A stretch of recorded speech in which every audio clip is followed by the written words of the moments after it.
So before we call to order, I'm going to start with the Indigenous Solidarity Statement. We would like to acknowledge that Concordia University is on the traditional territory of the Ganyangahaga, a place which has long served as a site of meeting and exchange amongst nations.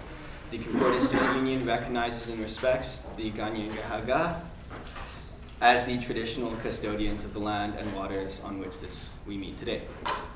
So, we start with roll call. There should be a sheet if someone has it. Okay, perfect. So just make sure to fill it out. It's just so that we can keep track of absences and to make sure we know who is here, if we have quorum or not, things like that. Before we go into the more traditional aspects of approving the agenda, I figured that this is the first meeting of the year and not everyone is familiar with one another. So if people are okay, I would like to recommend that we just do a little go around where we can make it fun, so you can say what your name is, what you study, but also like a superpower that you would like to have, and also your preferred pronoun. So I will start. My name is Terry. Oh, and dietary restrictions. So just because we're going to be ordering food, some food has been ordered, like vegetarian and non-vegetarian, but if people are gluten-free or vegan, it's good to mention that so we can prepare in advance. Okay, so my name is Terry. I study in economics and at the School of Community and Public Affairs. My superpower would be to have ice beams shoot out of my eyes. My preferred pronoun is he or him, and I do not have dietary preferences. Lucy? My name... Or other person whose name I'm not going to spoil for everybody. My name is Lucy. I study political science and community and public affairs. I don't think I would have a superpower because I think there's a lot to be said about, how miraculous actual everyday life is. I go by she or her, and I am a vegetarian.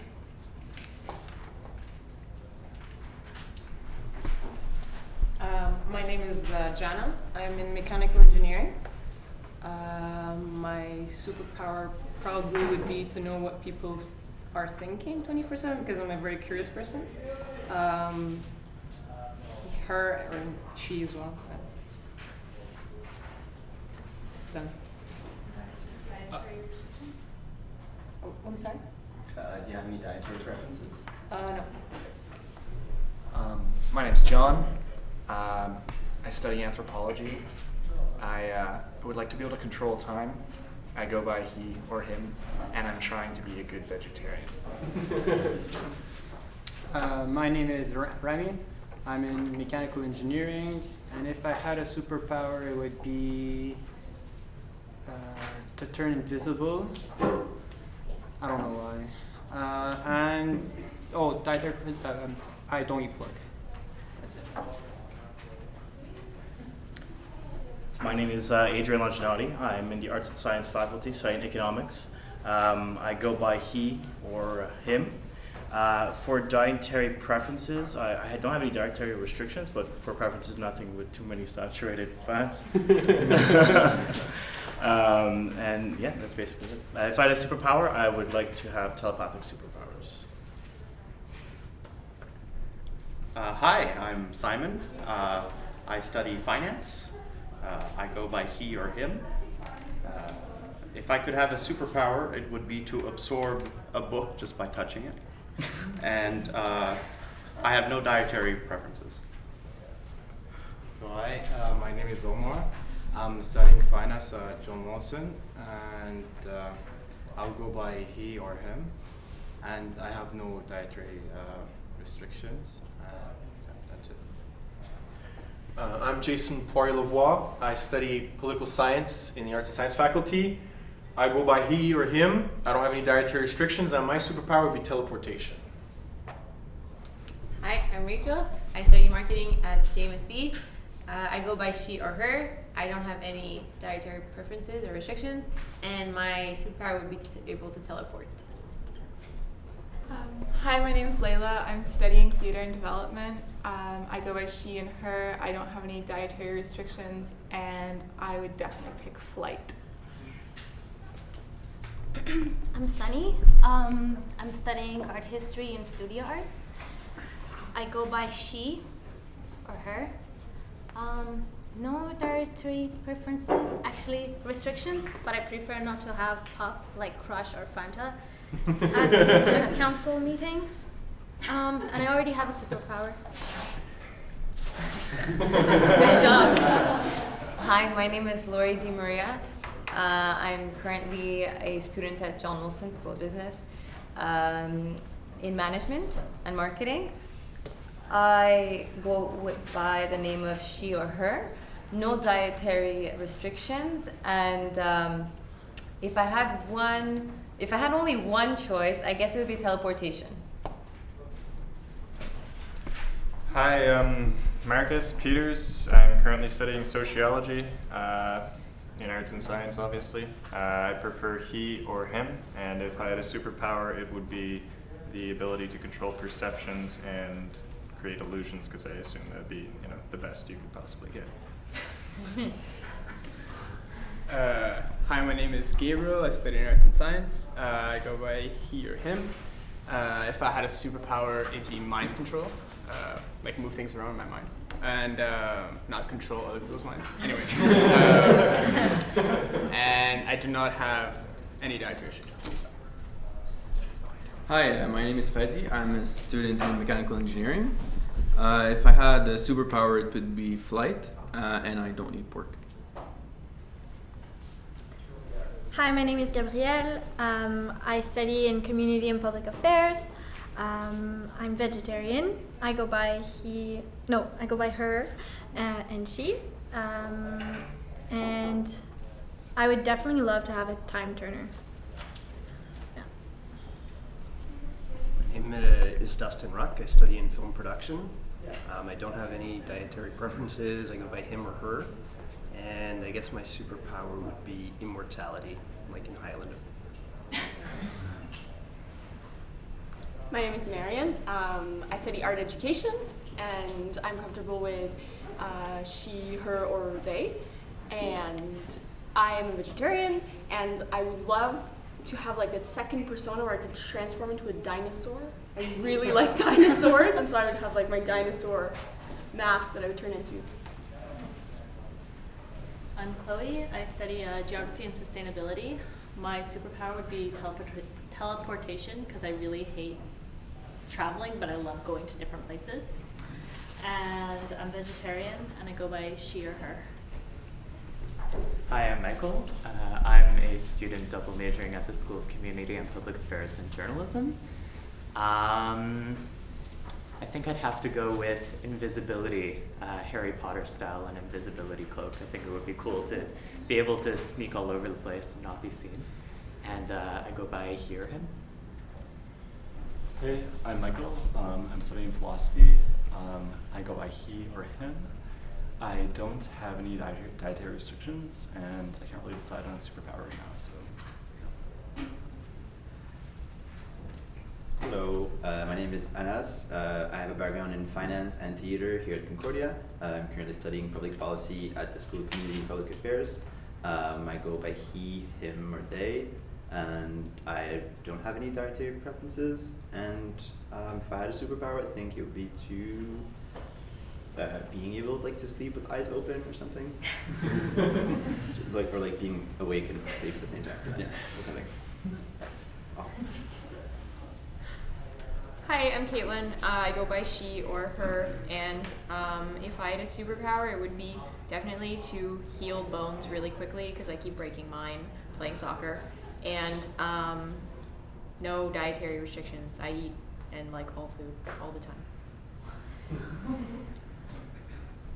Okay, so if you're like me, you might have been uncomfortable with the camera in your face, but you'll get used to it, so at least we've all experienced that once.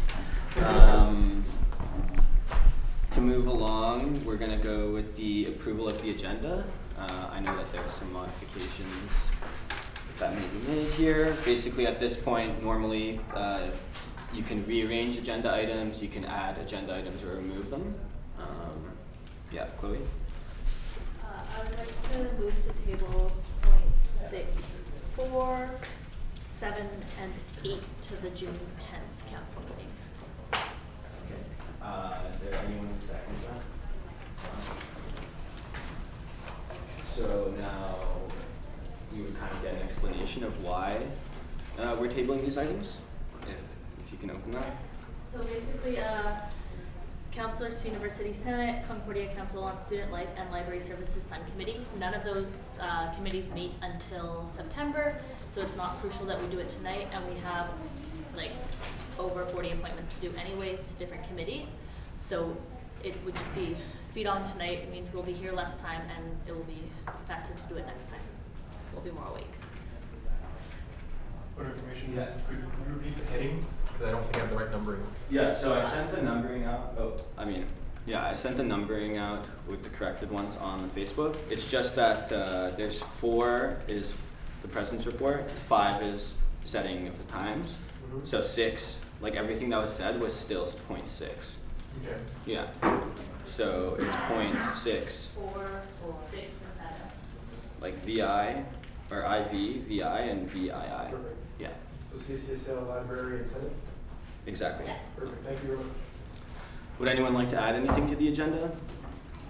I didn't assume so. So, all in favor of approving the agenda as modified, raise your placards.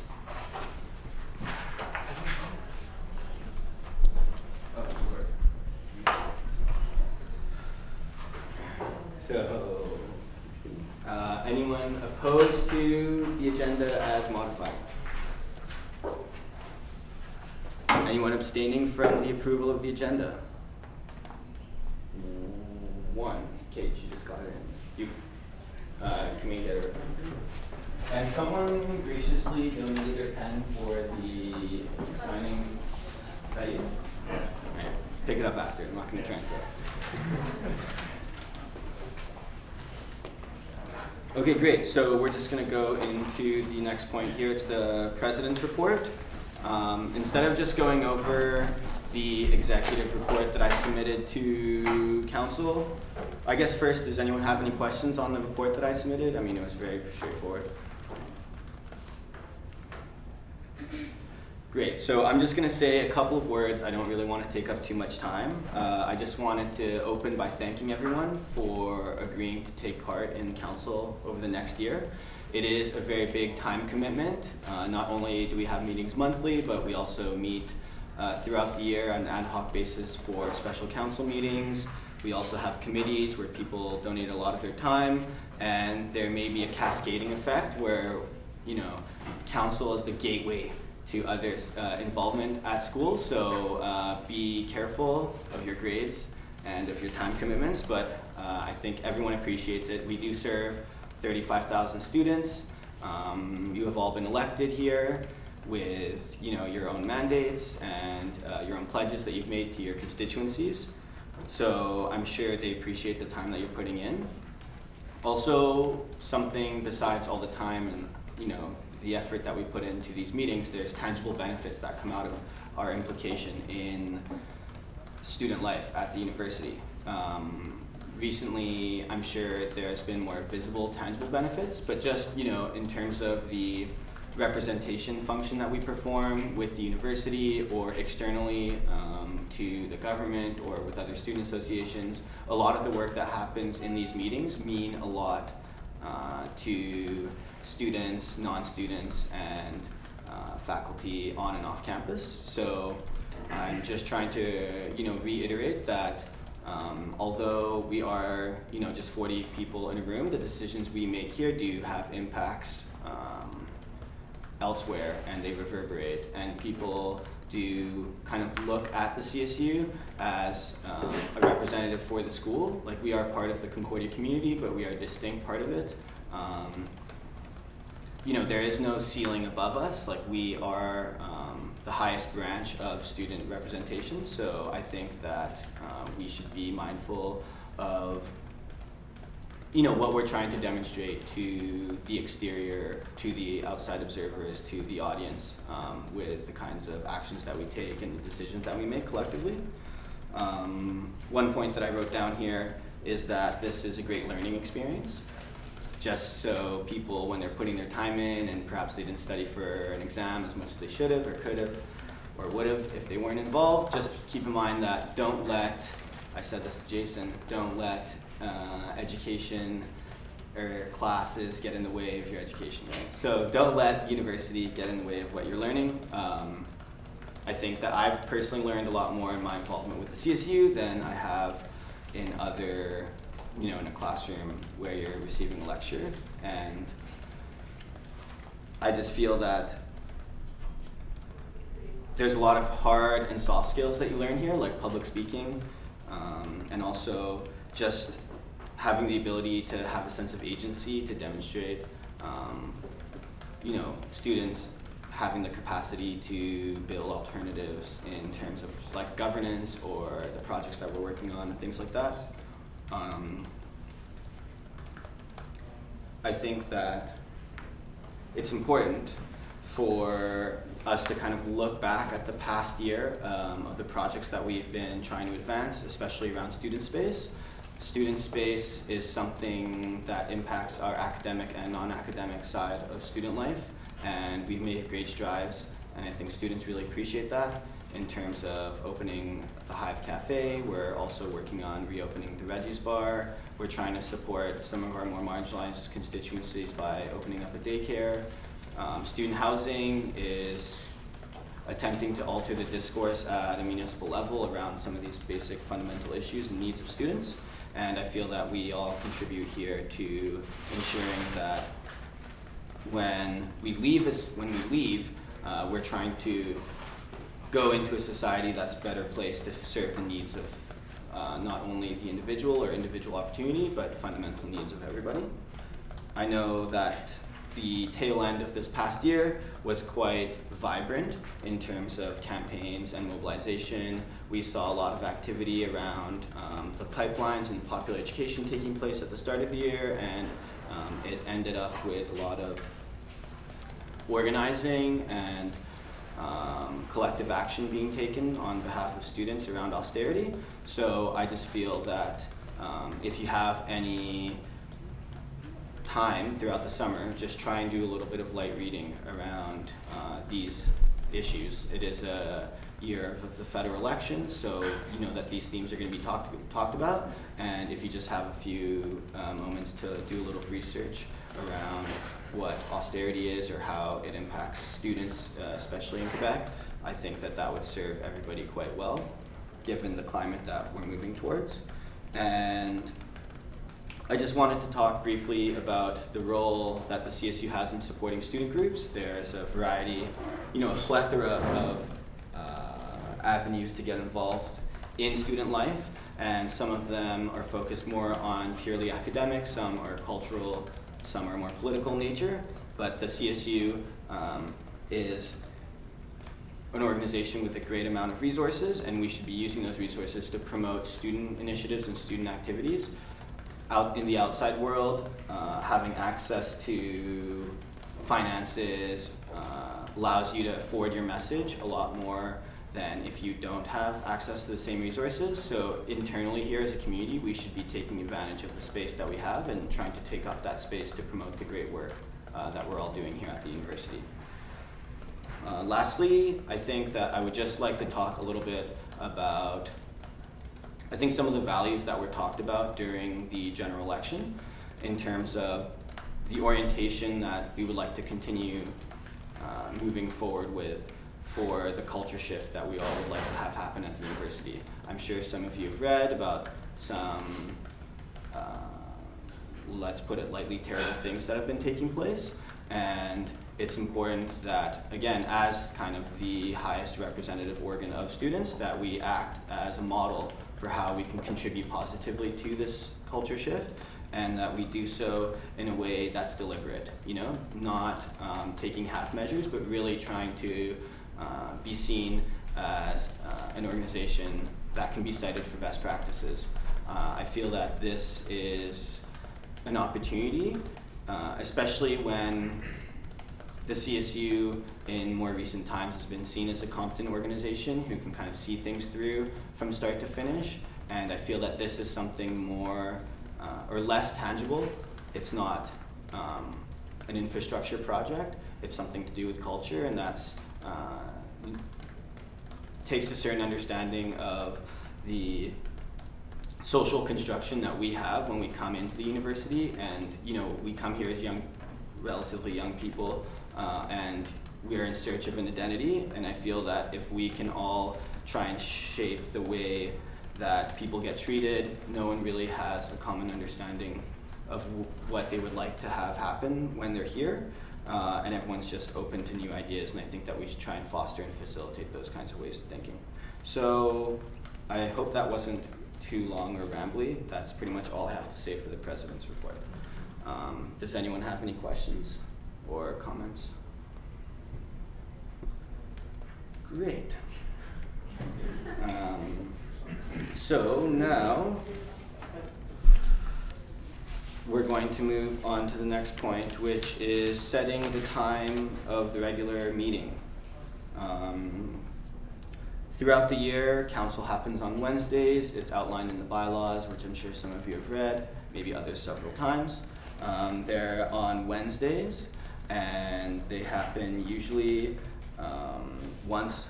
However, in some months they happen twice. This past year, the meetings started at 6:30, but does anyone have anything to say? Yeah. I'd like to motion that we continue to have the meeting start at 6:30 on the appropriate council meetings for the rest of the year. Anyone want to second that? Who's eager to do so? So why would you like to have the meeting start at 6:30? Because normally the classes end at 6, like the last classes are from 4 to 6, so it gives enough time for people to reconvene at the place where the meeting will be taking place. So I think it makes sense to have it at 6:30. Is there any debate on this one?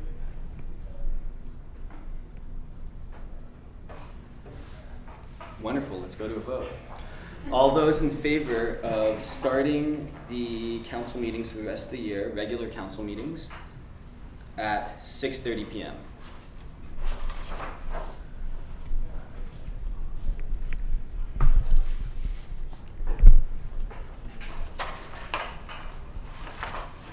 All those against or opposed to this proposition?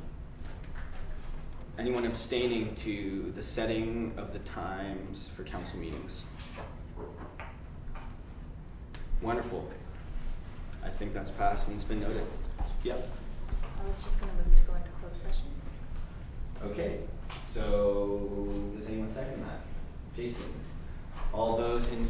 Okay, maybe I should just explain. So closed session is where everyone who isn't on the board of directors or the secretary, or I guess in this case, the secretary, at a certain point. Anyway, normally it's just everyone who's sitting around the table, except for him. They would all leave because we're talking about sensitive issues, and we reconvene in session following that. So all those in favor of going into closed session?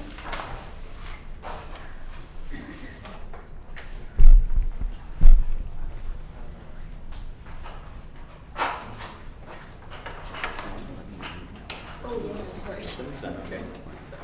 All those opposed to going into closed session? Anyone abstaining from going into closed session? One. Okay, wonderful. Sorry about that. We'll let you back inside. Stay tuned. Anyone? Yeah, Rami? Yeah, so perhaps before that we can just confirm what we did in closed session. If you want to. Okay, great. So yeah, Lucy? I would like to ratify in the second closed session and decisions made in closed session. Great. Ratify. So that's, we have Jason seconding the motion, ratify. All those in favor of ratifying the decisions that were made in closed session?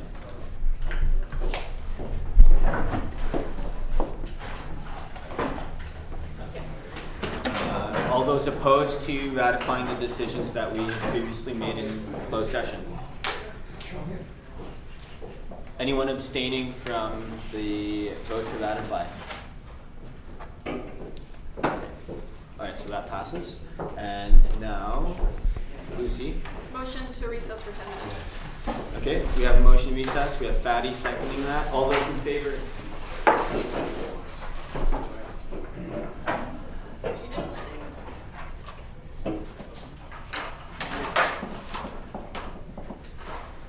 All those opposed? No. Any abstentions? No. Okay. Okay, just 1 second. For those counselors who came in late, can we just hear if any of you have dietary restrictions so we know for the rest of the year? So gluten-free, vegan, vegetarian. All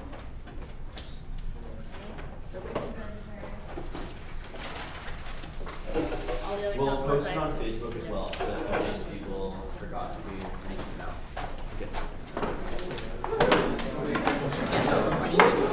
You guys just make them up. I have no idea. They might have been within the question bank. I'm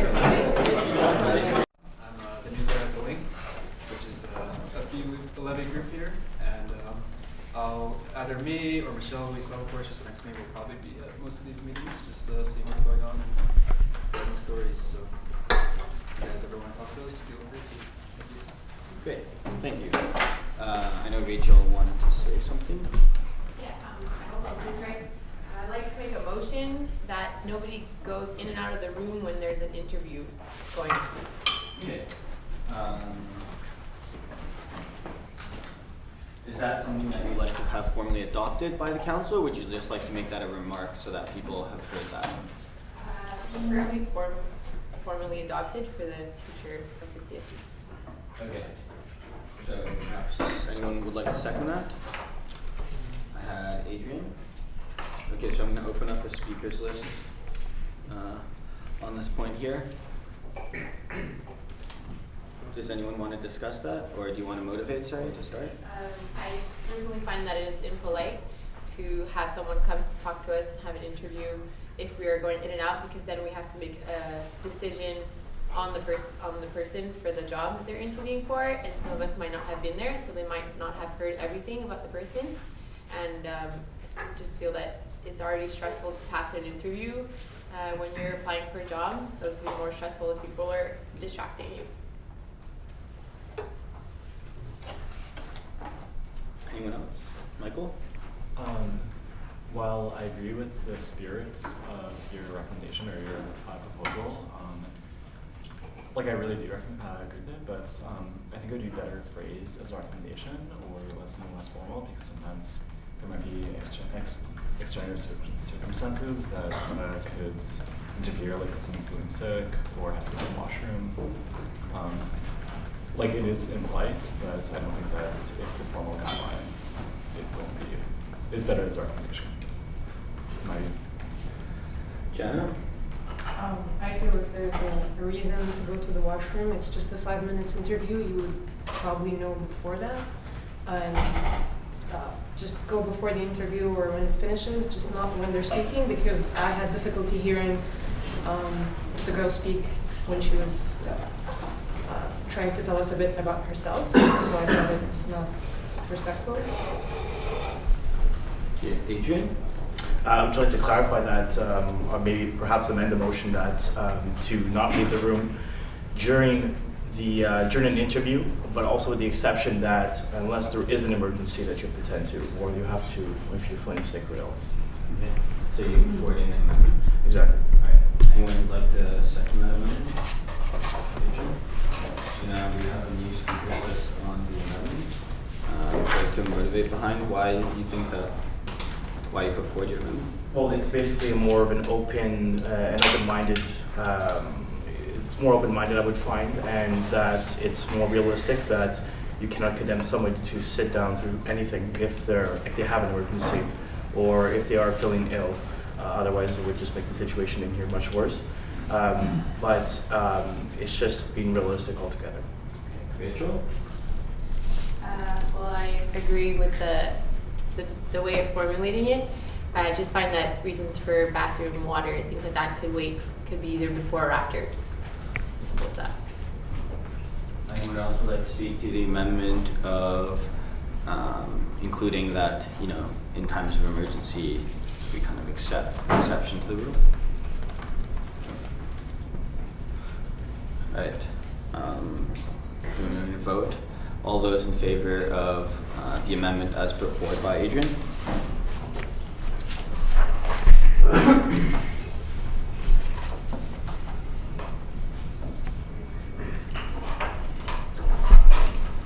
All those opposed to the amendment?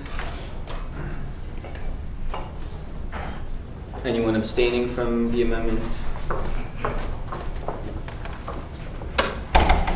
Alright, so now we're back on the original speakers list on the motion.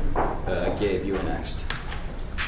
Yeah, I think it's a great idea. I just want to speak to logistically it'll probably mean that one executive stands outside of the room in times of interviews to try and control the flow as people that come in that, let's say, don't know we're in an interview and stuff like that. But I think it's fine. It's great. I'm just going to quickly put myself on the speakers list just to say that I think this is an exceptional circumstance given the size of the space. And we were in closed session and a lot of counselors were coming in because they were late, but so normally it isn't as bad, but I understand like the gesture that's trying to be made. So it's, anyone else like to speak on this before we go to vote? All right, so all those in favor of the motion as amended by Adrian and put forward by Rachel, raise your placards. If you don't know, abstain. Okay. All those opposed? And abstentions?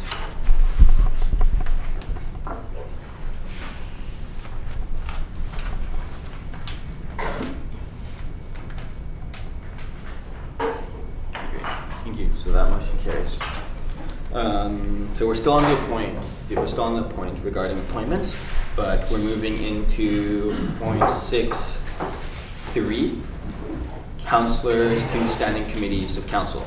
So this is going to be a longer process. We have potentially over 30 appointments to do over the next period of time here. So I'm just going to quickly go over the process that usually gets taken for the appointments, and we'll move forward from there. So standing committees, there's 8 of them. They do a lot of the day-to-day work of council. They submit reports to council. They are very much engaged with different dossiers related to specific work done by the vice presidents or executive. And the way we're going to move forward is there's 8 different committees that we need to appoint. There's 8 different executives who will be sitting on each of the committees. Before we go into any specific appointment of a standing committee, a few words will be said describing the work that gets done by the committee, by the respective executive, and a few words will be said about what they would like to do. Following that, there's a nomination period where individuals can either nominate themselves or nominate a fellow counselor to be a candidate for the standing committee in question. Eventually, following the nomination period, we'll close that, and you can accept or reject the nomination. You don't have to accept the nomination if someone tries to do that for you, just to make it clear. Following that, we'll have a motivation period where individuals who were nominated, I'm going to write all the names on the board here, just so that people have a clear understanding. It is our first meeting, so it might be difficult to remember everyone's name. Individuals can then motivate for themselves. After self-motivations, the floor will be open to counselors or anyone, executives included, to motivate for any of the candidates selected. My recommendation is that we do a roll call process for selecting the different individuals. So how a roll call works is we just go down and each counselor has a turn to speak, and then they would choose any number or none of the names on the board, and we tally up all of those votes, and that would be how we select the standing committee composition for the year. Marcus, you wanted to say something? Yeah, I was just going to ask about the procedure a little more, but you kind of elaborated on that. But that being said, can we start the nomination process whenever? Well, I think first, we're just going to go in the list of what's being written for the standing committee. So we have the club. Yeah, Marion? I just wanted to say if at any point we get to a committee and someone feels that they want to change the way of voting, so doing something other than roll call, that's also a possibility based on the circumstance. If we have more than 3 names, less than 3, whatever, it can be modified. Yeah. So first we have clubs and space committee. Lori is VP clubs, so she's going to be the executive overseeing that dossier. So we'll have her say a couple of words about the committee, and following that we'll go into the nomination period. Go ahead. Yeah. Perfect, thank you. Hi everyone. So for Clubs and Space Committee, it's important to take into account our responsibilities, in which the Club and Space Committee is responsible for overseeing the administration of CSU clubs and reviewing policies regarding space. The committee allocates budget to clubs, evaluates applications for new clubs, and distributes their special project funding. The committee will work towards improving the existing space available to club members, as well as all other CSU managed space around both of the Concordia campuses. One thing that's important is also to know what is expected. The dossier of the clubs in space at the beginning of the year is pretty hectic, and I would assume that we would need at least 2 meetings at the beginning of the, 2 meetings on a monthly basis at the beginning, and perhaps later on it would fall maybe to 1. So it's just to notify you on the commitment level, as well as another important thing that you must know is that you're not allowed to be an executive on any club board. It's just, I think, we're not allowed to be an executive on any clubs. So if you are, I apologize, but you will not be able to apply for the position. And in the case where you ever want to become a club executive, you would have to resign from the committee. Okay?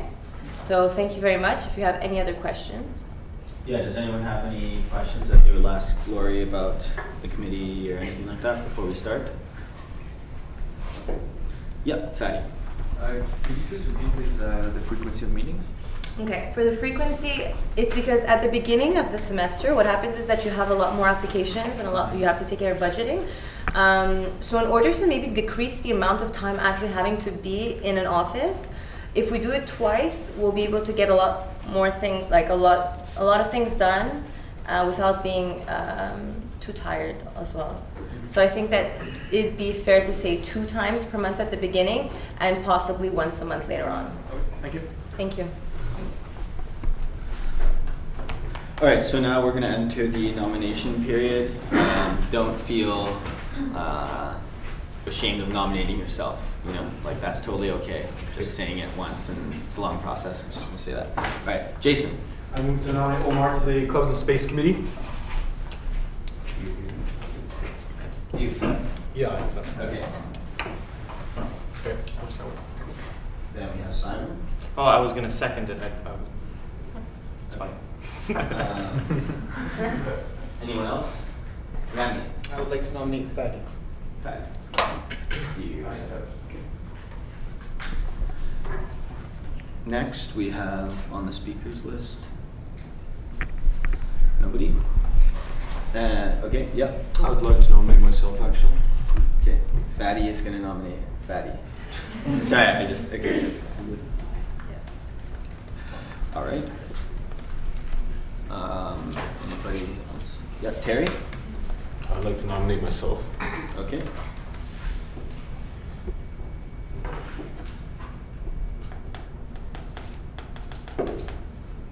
All right. My neck's gonna hurt by the end of this. So I'm gonna write the 4 names on the board. It might seem unnecessary, but I think it's just good so that people can see, and then we will enter into the motivation period.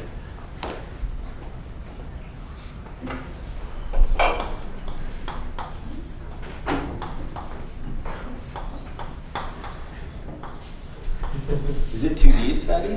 Yeah. Okay, we're gonna fix your placard. Hey? It's only one. Okay. Yeah. And then we got Omar. And I'm just gonna write it here so that everyone can see. Great. So the way this works is each individual motivates from himself, and then the floor opens for motivations from anyone on council here. So, Ben? I have a question. It's just because the description of the Club and Space Committee, it was mentioned that it'd be about managing improvements to all of the spaces that we have around campus. It seems like that would be too much work for the committee, so I'm wondering, because the clubs committee in particular is already obviously really busy, so is that the intention for the committee? Looking through the regulations, it says that they deal with the policy. Sorry, I don't mean to be like this person here, but they deal with the policy regarding space, but obviously we didn't do it last year because there's too much for the committee. So is that, what are your thoughts on this? It seems like it would be too much work. Well, and just because we're making appointments now, I think it's good to clarify so that people don't have wrong expectations. But the committee can potentially review the workload that they have, and if they feel that they would benefit from a modification to the standing regulations outlining their job description, like their mandate, then I'm sure that they can do so. I hope. Yeah, I hope that if they're going to do their job effectively, then they need to make sure that they're not overburdened with work. So, yeah, okay. Yeah, I can just, so last year I chaired the Club and Space Committee. This year, the Club and Space Committee that we chaired would meet more often than once a month, even during the year. So I would say like from 1 week, like once a week or once every 2 weeks is like the norm. During the summertime is a lot more because you have all the budget to approve, and that's like a lot. But concerning the space, we do review within the committee the club space. Other space issue is not necessarily discussed in the committee unless it's delegated to the committee to review. So I think, like, I would recommend that they just try to move forward with their first meetings, and if they see that the workload is too excessive, that they perhaps split the committee in two, where you would have the club's committee and the space committee. But I would motion to keep it the same way right now, just to let them get the feel of it and see if it's something that's manageable for them. I think it should work. Okay, great. So I guess keep that in mind, folks, for your self-motivations. The first one up here, I guess we'll just go in this order. Omar? So I want to join this committee because I already was an executive in one of the associations here at Concordia, and I feel that I really can accomplish something here in this committee.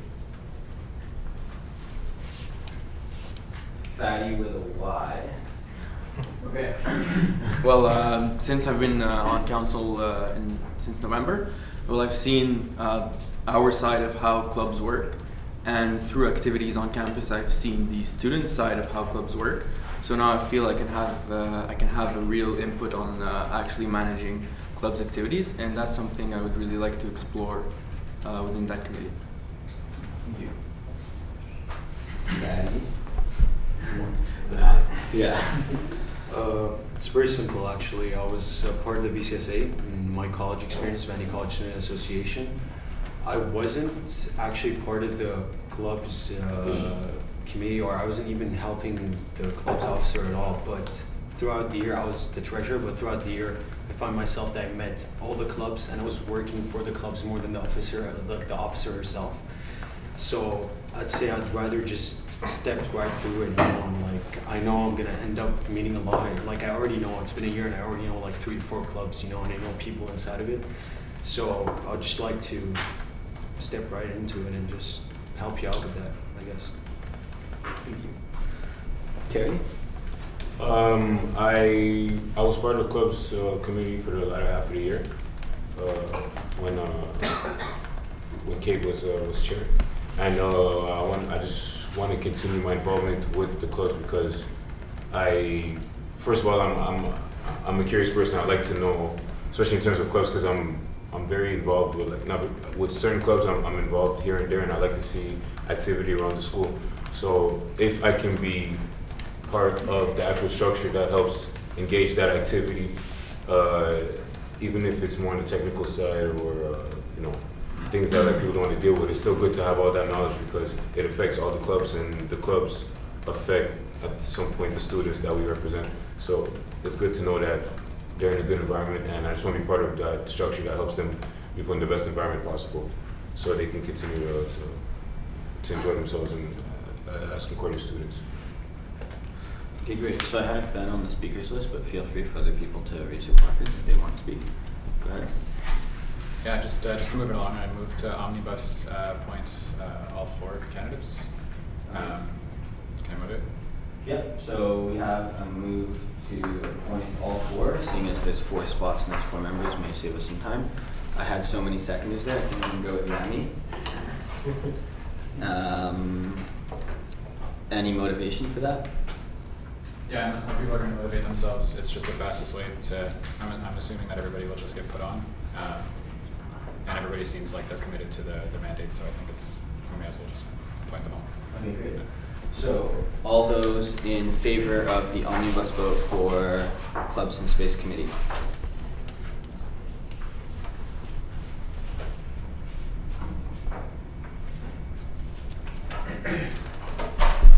Anyone opposed to the appointment by omnibus for the Clubs and Space? Any abstentions?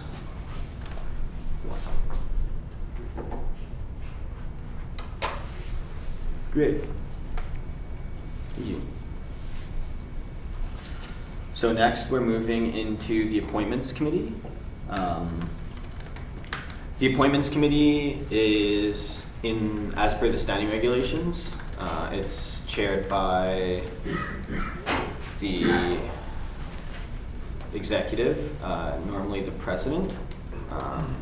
However, in the past 2 years, it hasn't been the president. It's been either a counselor or a vice president. And we had a discussion with the executive, and we feel that it seems to be like a positive trend. It gives people time to work on other dossiers and things like that. So this year, we're going to have the executive that's going to be sitting on this committee will be the VP Loyola, and that's Chloe. So if you want to say a couple of words, that'd be great. So basically, the Appointments Committee is responsible for recommending applicants for all the CSU bodies as well as university bodies, with the exception of chair, secretary, and the judicial board. That's done by council here, as we did this evening.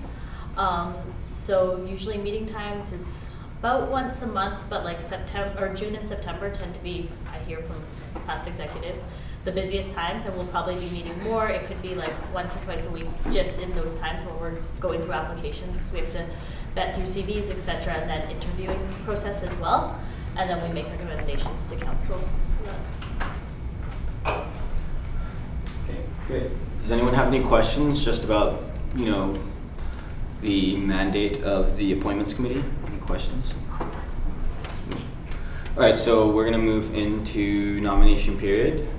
Feel free to nominate yourself or others for this committee. Rami? I would like to nominate Terry. Okay, Terry. You okay with that? Yeah, sorry, it's weird. My name's Terry. Because, yeah. There we are. We have to find a way to. I know, because it's wise. Both of us are wise. We can't do the fatties. Are you okay with that? Do you accept the nomination or do you reject it? I respectfully reject it. Okay. Anyone else here? I'll nominate myself. Okay, Lucy.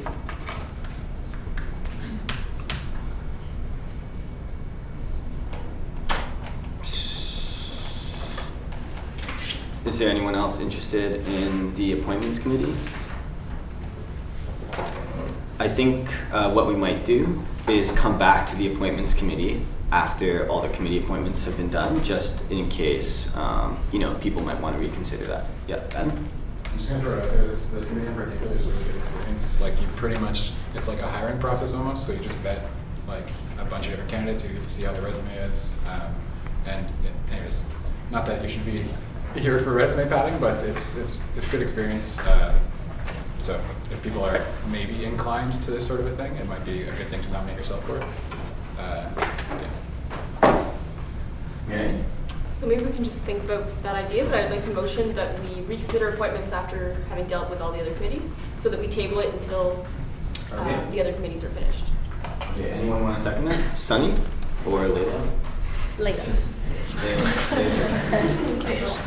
Alright, so we'd like to motivate for that? Yeah, we'll give people time to think about it, and we'll see kind of how the rest of the committees fall, and then people might want to.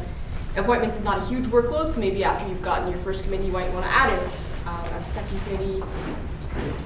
Is there any discussion on the motion to table until other appointments to other committees have been done to review appointments committee? No? All those in favor of the motion as put forward by Marion?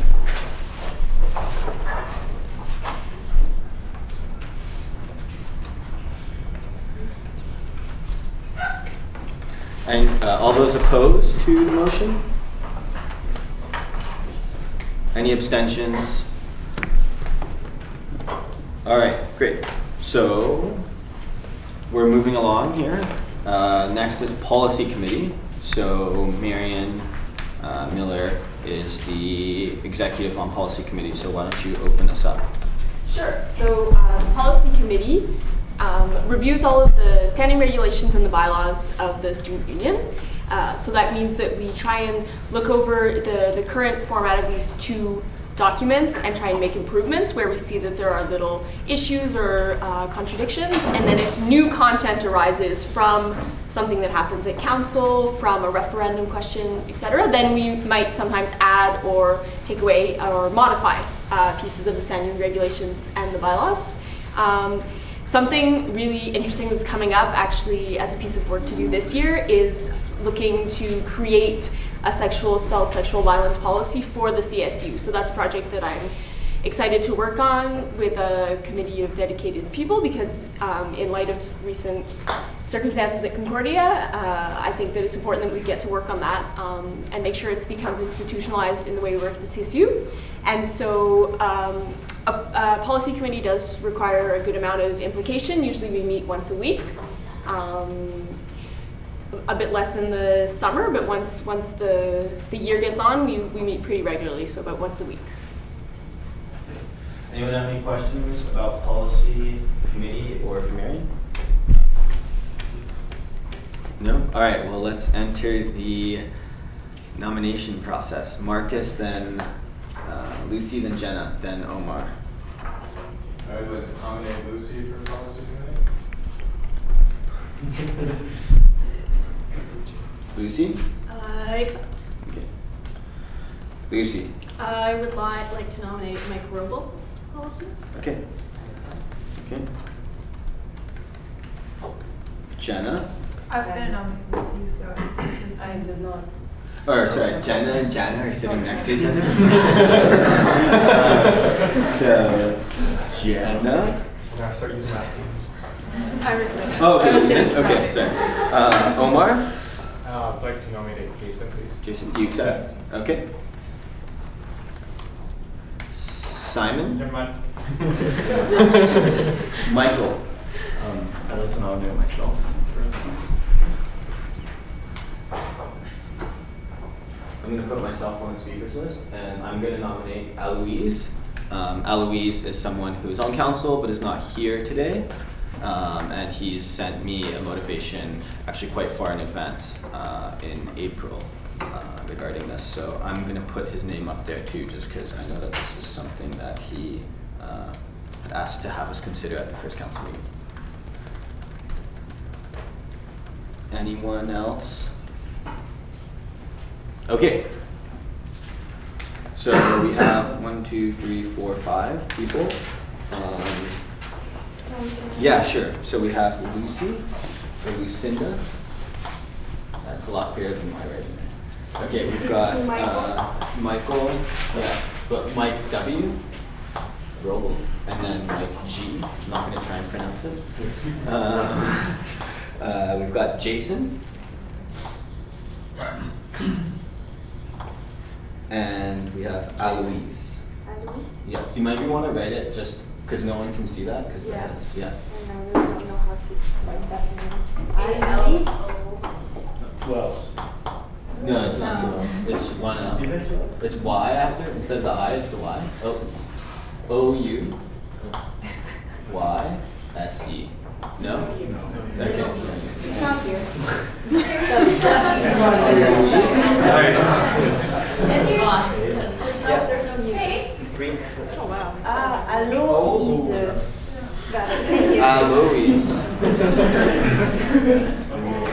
Jen. No, Jen. Aloise. Alright, there's no U. Sorry, he sent me the motivation. I'm just trying to find it here. My apologies. I should have printed it out.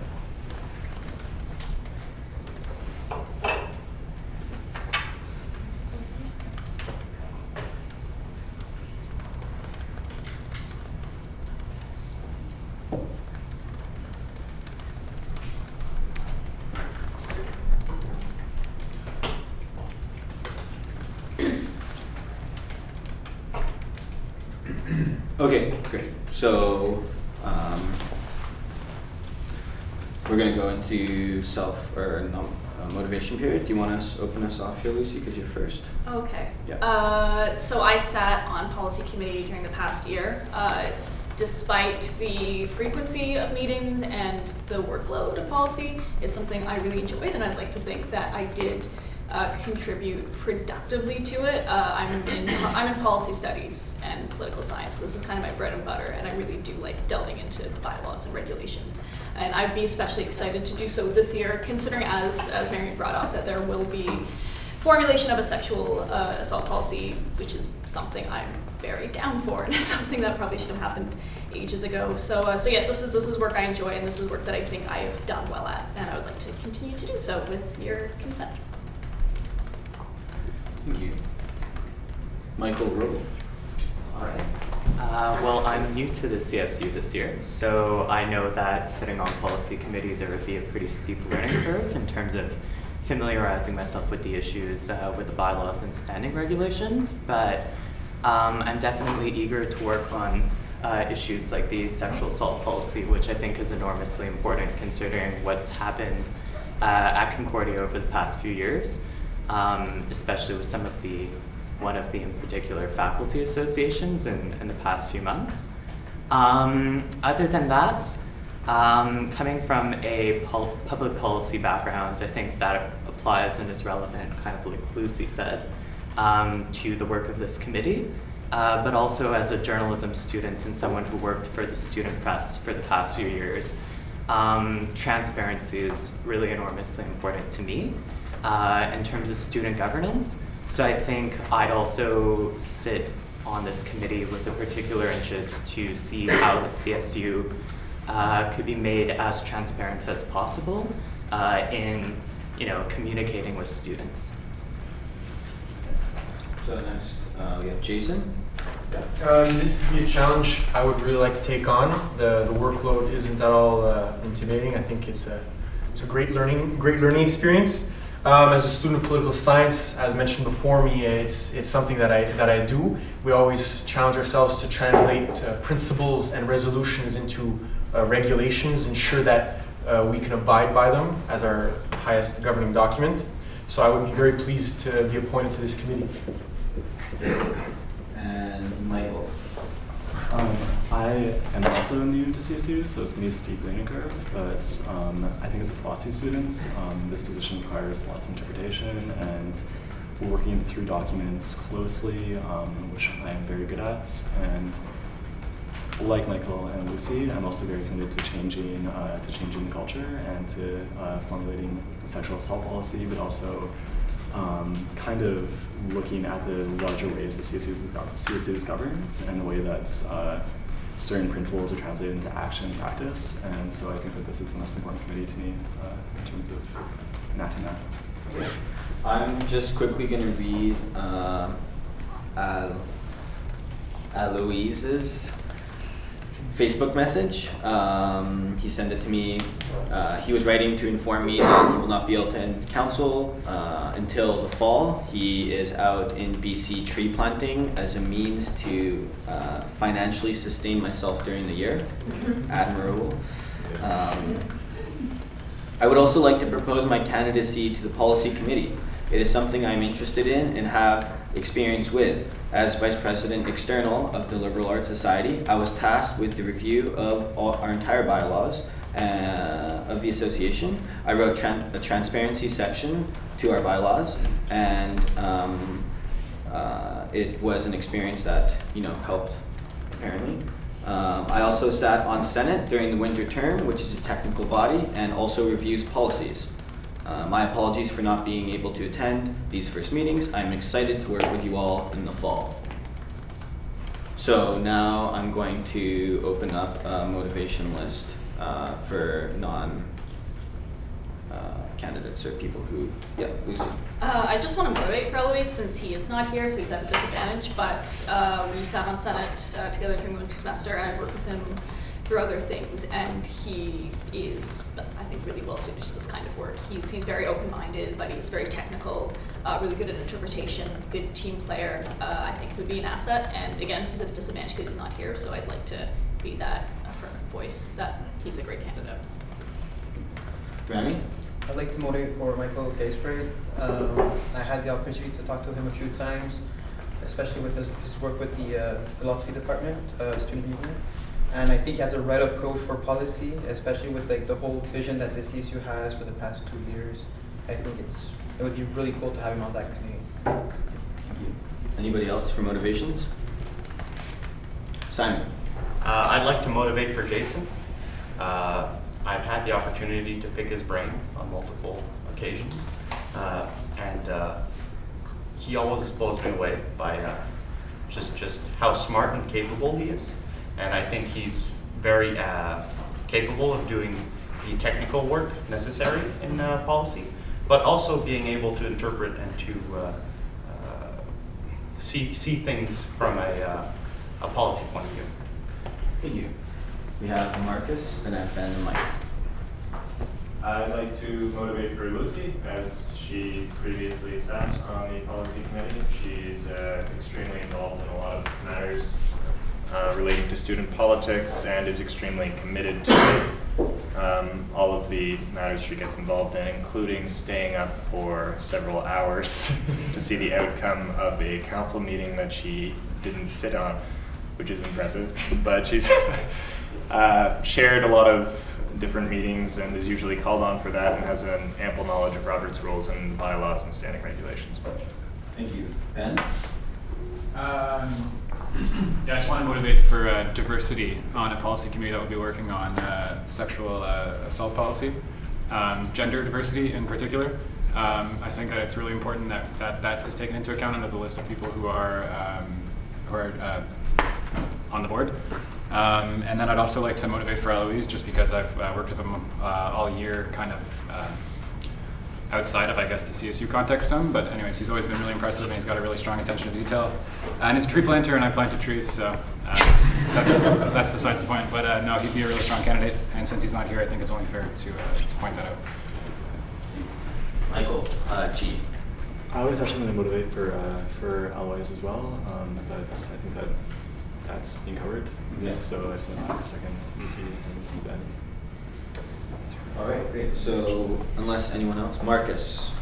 Unless there's any opposition, I'd like to move to appoint all the members in Omnibus as was previously done.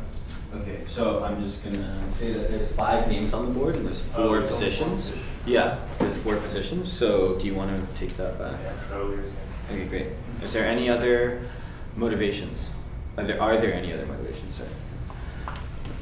Alright, so this is the first time we're going through the roll call, so this is a good practice for me. I'm gonna go and name everybody, and then what you do is you say four names, and just get, or 4 of the 5 names, and I'm gonna be taking notes as to, yeah. Just point of information, do we have to vote for 4, or can we just vote for? No, you can vote for none, Okay. or 4, or 2 or 3, or 1. Can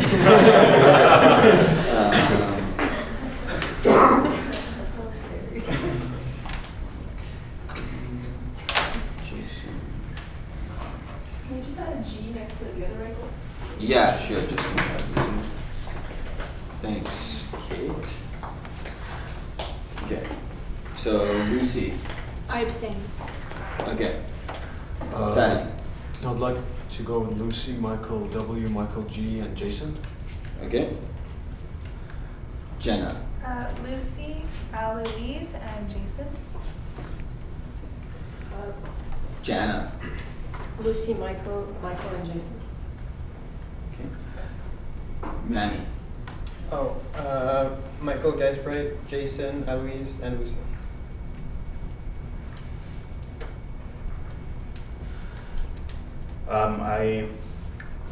I'm for Michael G, Eloise, and Lucy. Simon. Lucy, Michael, Jason.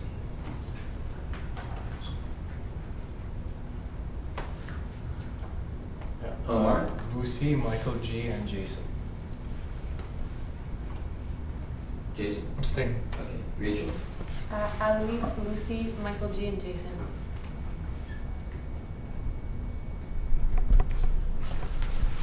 Layla. Lucy, Michael G, Jason, and Eloise. Sunny. I abstain. Marcus. Lucy, Eloise, Michael G, Jason.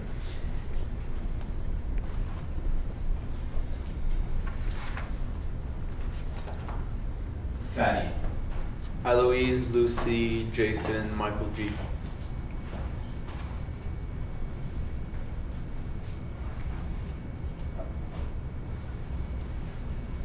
Dustin. Lucy, Michael W, Michael G, and Jason.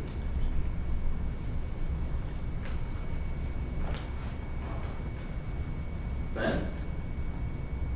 I abstain. Okay. Michael Rowe. I'll abstain. Okay. Michael G. Kate Bellini. I abstain. Terry. Hassan. Michael G, Jason, Lucy, Eloise.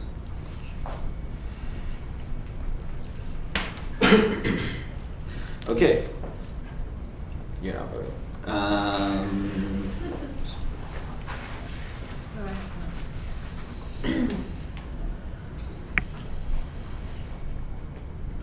So, there's no ties. The 4 individuals are Lucy, Michael G, Jason, and Eloise. Great. Thank you. If you're gonna, yeah, sweet, thanks. Okay, so we're moving along. We've got finance. Ben. I move to notwithstand Article 17A and to appoint Michael Roble as well. Okay, I've got a second from Michael. So I guess just to explain it, because it is our first meeting, the notwithstanding clause allows us to override any one of our standing regulations. However, it needs a 2/3 majority vote from council in order to be activated. So just with that said, do you want to motivate? Yeah, I would have motivated from the last time as well, but I was trying to stay somewhat neutral in it, but I think the perspective of adding transparency to our regulations and the perspective that he'll bring from being part of the student media and specifically looking at it from a lens that's different from the way that we've been looking at it will be invaluable for the long run, because obviously access to information is one of the most important things that we can have as a union that's already quite centralized at the top, when there's like 38 people out of 35,000 that have a working knowledge, we'll say, on an intimate level with how we function. It's good to try to increase transparency through policy. So I think it would be a good idea. I've got Marianne. No, it's okay. Okay. Lucy. Yeah, so I mean, I nominated Michael, but then I decided to use my motivation for Eloise since he wasn't here. But I guess just to echo what Ben said, I nominated Michael because I've been in classes with him and I've been interviewed by him and I've talked to him, and I think it would be worth using the notwithstanding clause to get a fifth person on this committee, just because he does bring this very necessary commitment to transparency and to a really good objective perspective too, that would be, I think, kind of essential to have, especially if we are building new culture and really trying to solidify our bylaws into something as good as it can be. So yeah, I motivate to do that as well. Yeah. Thank you. Jenna? Yeah, last year for a brief time there was 5 people on policy committee. It was under different circumstances though, because there was a tie, but we still had trouble meeting, so I think 5 people would be important because it would help also reach quorum for the committee. Thank you. Michael G. Yeah, and I just think also because this is one of the most important committees in terms of it's the highest, like not the highest, but like it forms policy. I think that having it open to 5 people, especially if there's really critical perspective coming in, for transparency, is super important to maintain democracy and sort of a horizontal structure, and a structure that's otherwise very top down. So. Thank you. Ben? Yeah, I was just going to say that the issues with having 5 people are essentially what was stated, which is quorum, and then tiebreakers, because with the executive voting as well, it could be 3 and 3, but I don't really see that happening on a deliberative body like policy. I don't really think that it's going to factor in that much. It might be problematic for other committees, but for this one, I don't think it would be problematic. But those are kind of the issues that I could see, and I don't really see them as being too big to use the notwithstanding clause for. Thank you. Brandon? If we're going to be working on a sexual harassment policy at Concordia for the student union, I just think that 1 girl and 4 guys might be just for gender parity reasons. Anyways, just wanted to put that out. Okay. Thank you.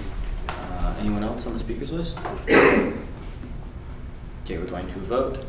Vote to those in favor of the vote to use the notwithstanding clause to include Michael Roble.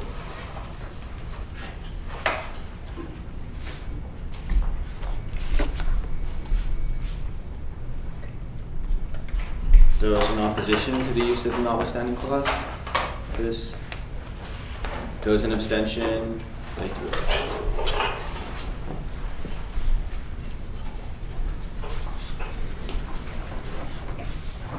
Okay, so that did surpass the threshold, so to speak. So, welcome aboard. All right, so we're moving along here.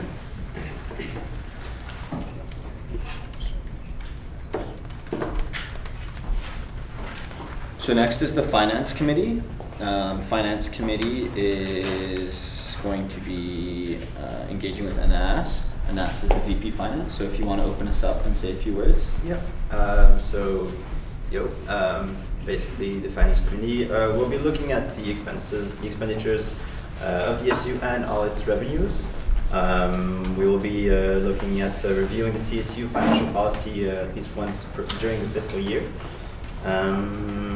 Meetings will be looking to happen somewhere around once or twice a month, so once or bi-weekly.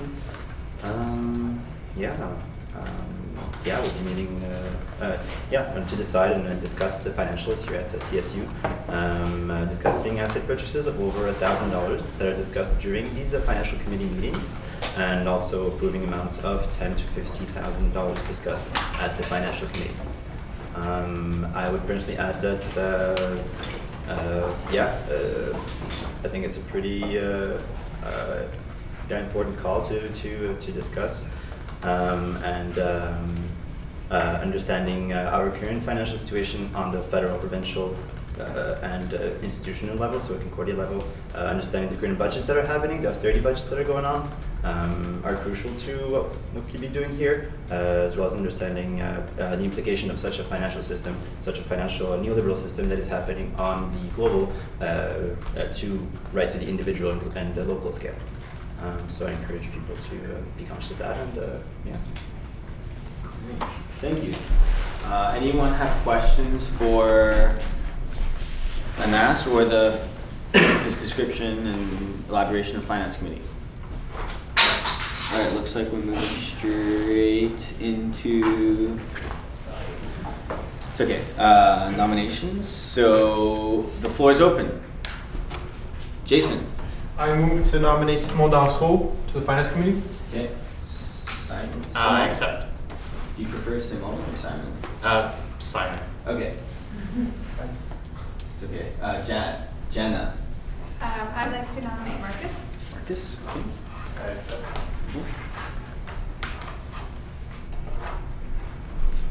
Sunny.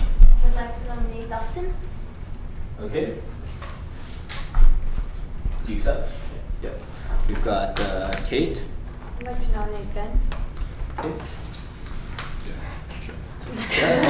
Michael. Okay. Yeah, Rami. Can I nominate Fadi? Okay. And Adrian. I'd like to nominate myself. Okay.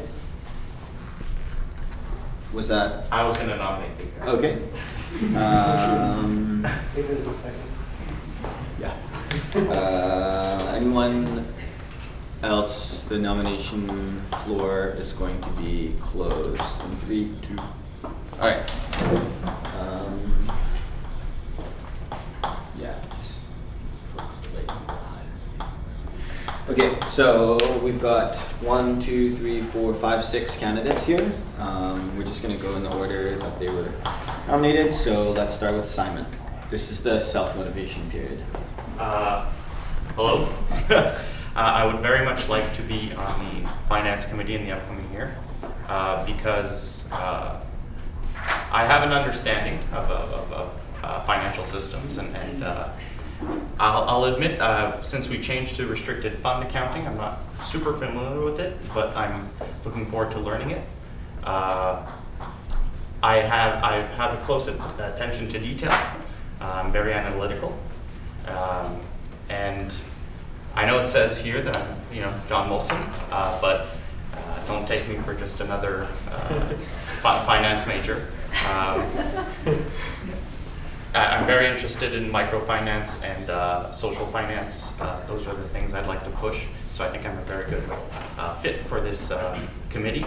And also, just like Anas was thinking of doing some sort of workshop for personal finance, that was something independently that I also wanted to do, and I was overjoyed to hear that he was also wanting to do the same thing.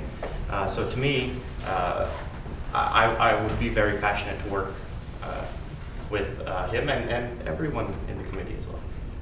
Thank you. Marcus. Yeah, I'd be interested in being on the Finance Committee. I was for this previous year, and I look forward to possibly helping to further develop the adjustments and projects that have been worked on. In particular, the switch to restricted fund accounting should be interesting. Developments with the SILT fund and the other accounts of the CSU. I'm also currently the finance of Csu, so I hope those positions will complement each other. And yeah, definitely interested. Dustin. Yeah, I've been the president of my departmental association for the past 2 years. So I've been pretty much deeply involved in making the budget with the VP Finance. I've also worked in managerial positions before and looked over the budgets for a lot of businesses. Right now I work as a production manager and oversee a $300,000 budget for a film and the allocation of the funds. Yeah, it'd be really interesting being part of it. Thank you. Ben.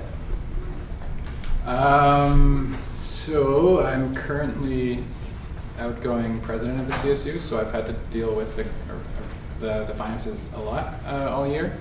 And I might have a lot of questions at council if I am not on the committee.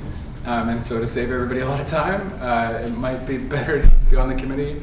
But yeah, no, I'm really interested in just providing somewhat of a support role. I think that institutional memory is something that's pretty rare at the CSU in general, and actually in the student cultures in general. So the more that I can kind of like share what I've learned in my 2 years as an executive at the CSU, especially regarding finances, the happier I suppose I will be in my involvement here.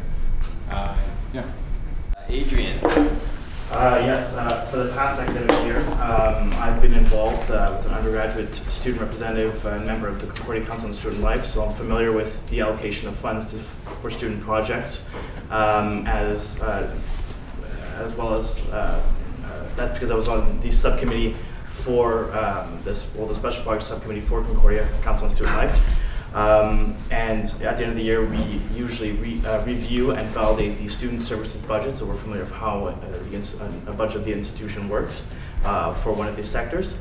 Outside the school, I also have a little over 2 years of experience in a chartered financial institution as an investment and mortgage lending officer. So I am very familiar with financial management and use a financial planning approach on a personal and also small business level. So I'm very familiar with reading balance and budget sheets, as well as income and cash flow statements. Thank you. All right, so now the floor is open for general motivations.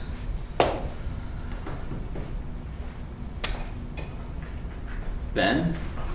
I just want to motivate for Marcus and Adrian. In my experience working with them, obviously too, they've shown their own skills, or they've explained their own skill set as well, but in my experience working with them, they're both very highly motivated, energetic, very positive people. And they're just, they take the time to understand the context that they're in, and then they make decisions based on an informed process.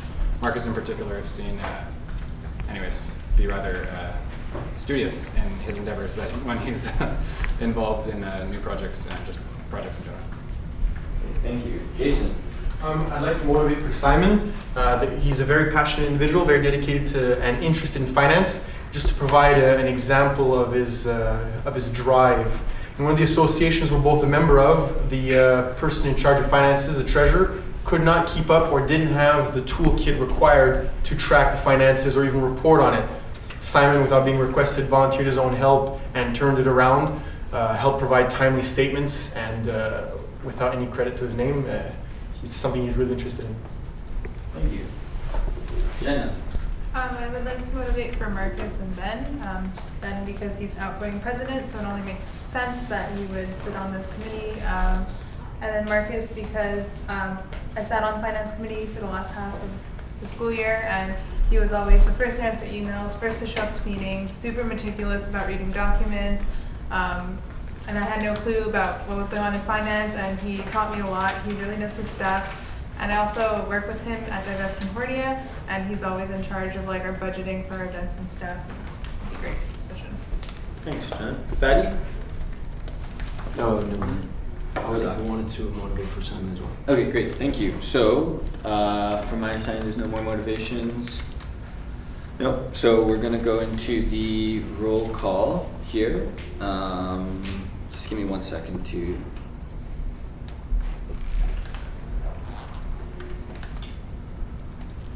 Right, Lucy, do you want to open us off here? This is hard.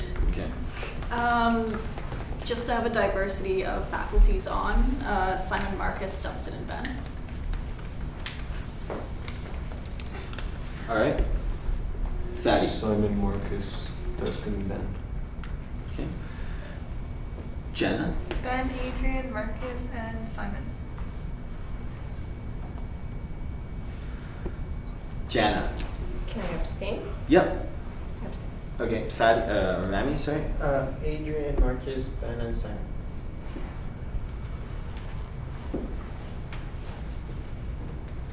Adrian. I abstain. Okay, Simon. Abstain.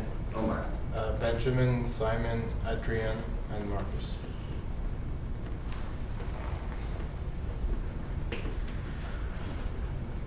Marcus, Adrian, Simon, and Benjamin.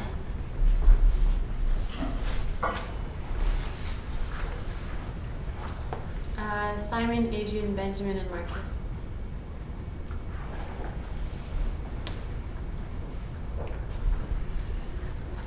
Adrian, Simon, Ben, and Dustin.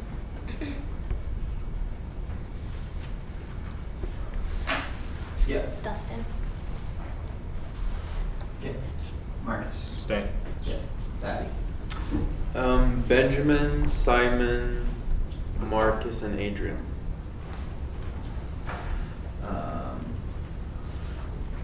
Dustin. Stay. Okay. Ben. Dustin. Okay. Michael Roble. Ben, Adrian, Simon, and Marcus.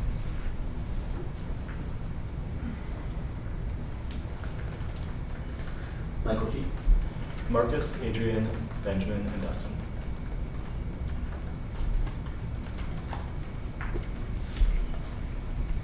What were the last? Sorry, can you say that one more time? Dustin. Okay. Kate. Simon, Adrian, Marcus, and Benjamin.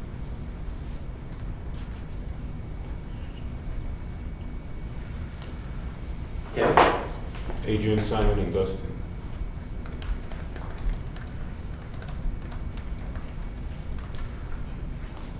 Hassan. Yep. Ben, Dustin, Marcus, and Adrian.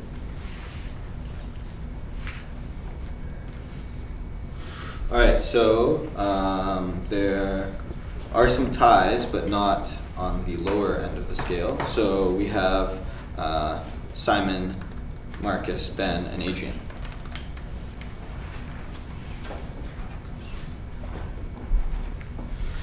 Alright, moving along, we have Student Life Committee. So Student Life Committee is going to be interacting with John. And John looks eager to let us know more about what they do. In the past, the Student Life Committee has reviewed special project funding that goes through the CSU. And then before that, it was an event planning committee. And hopefully, if counselors are eager enough, it will be both this year, because we have to do both. And yeah, if for some reason any counselor is also super eager to be involved with orientation, that's not something that has necessarily happened in the past, but I'm eager to have help. And other than that, if you have any more questions, you can feel free to ask me. But we'll be going over a student life budget and planning events throughout the year and being involved with Reggie's and stuff like that. So, yeah. Thank you. Kate? Yeah. How often does your committee meet? At the beginning of the year, it will depend on how orientation is going, but we'll probably meet pretty regularly to overview the student life budget. But then after that, we'll meet as per needed regarding when SPF applications are coming in, and we're gonna have like 4 series of major funding give outs throughout the year. And then also when events are happening, like when it comes close to an event, if like that's an event you're particularly involved with, I'm gonna want you around a lot to help with things. But if it's like in between major events, then we probably won't meet that often. So that was a bad answer. Any other questions for John around student life? All right. Let's move into the nomination period. Sunny. I nominate Layla. Layla? Yeah. Fatty. I'd like to nominate myself. All right, so we need to ask. Rachel. I'd like to nominate myself.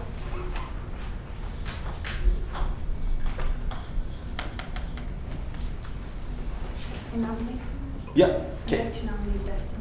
Dustin, do you accept? Okay.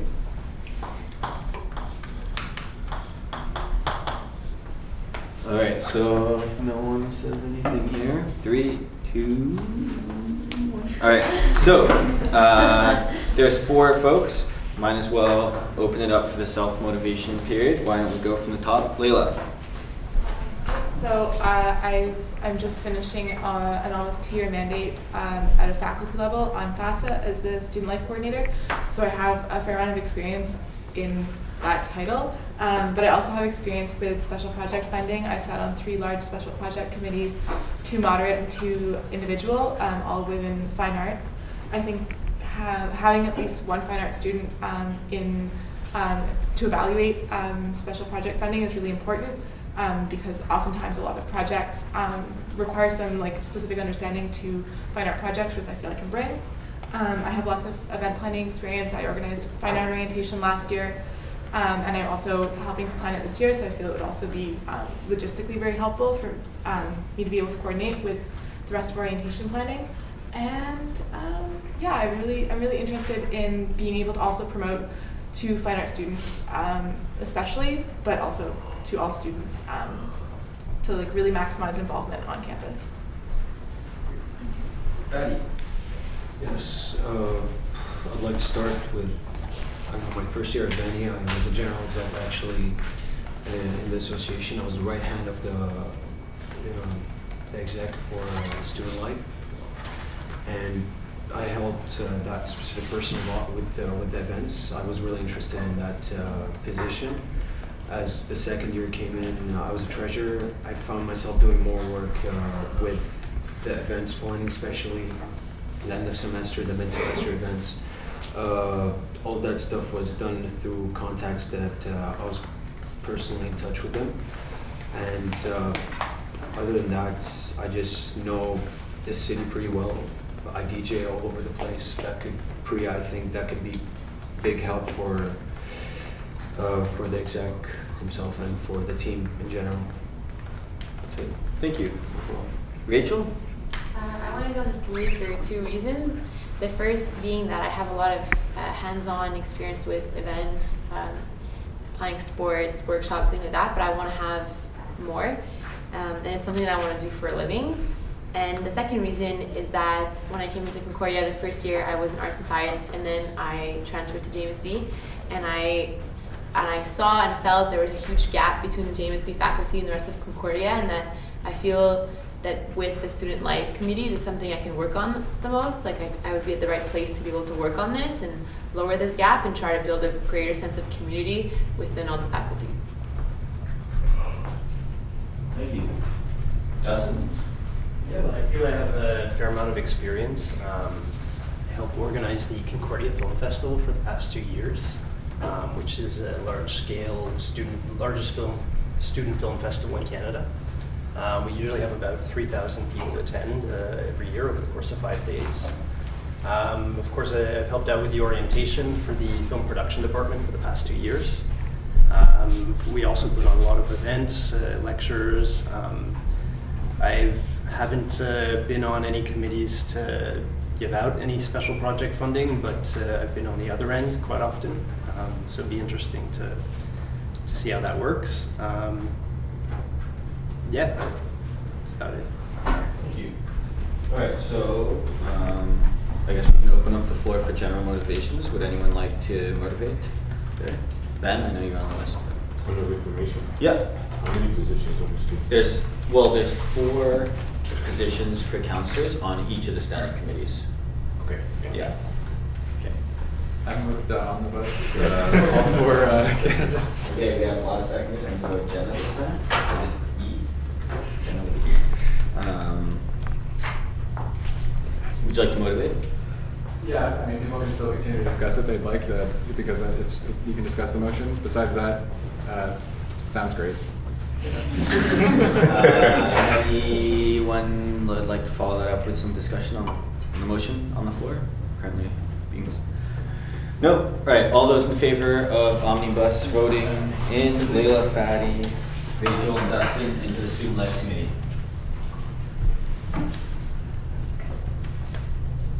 All opposed? And abstentions?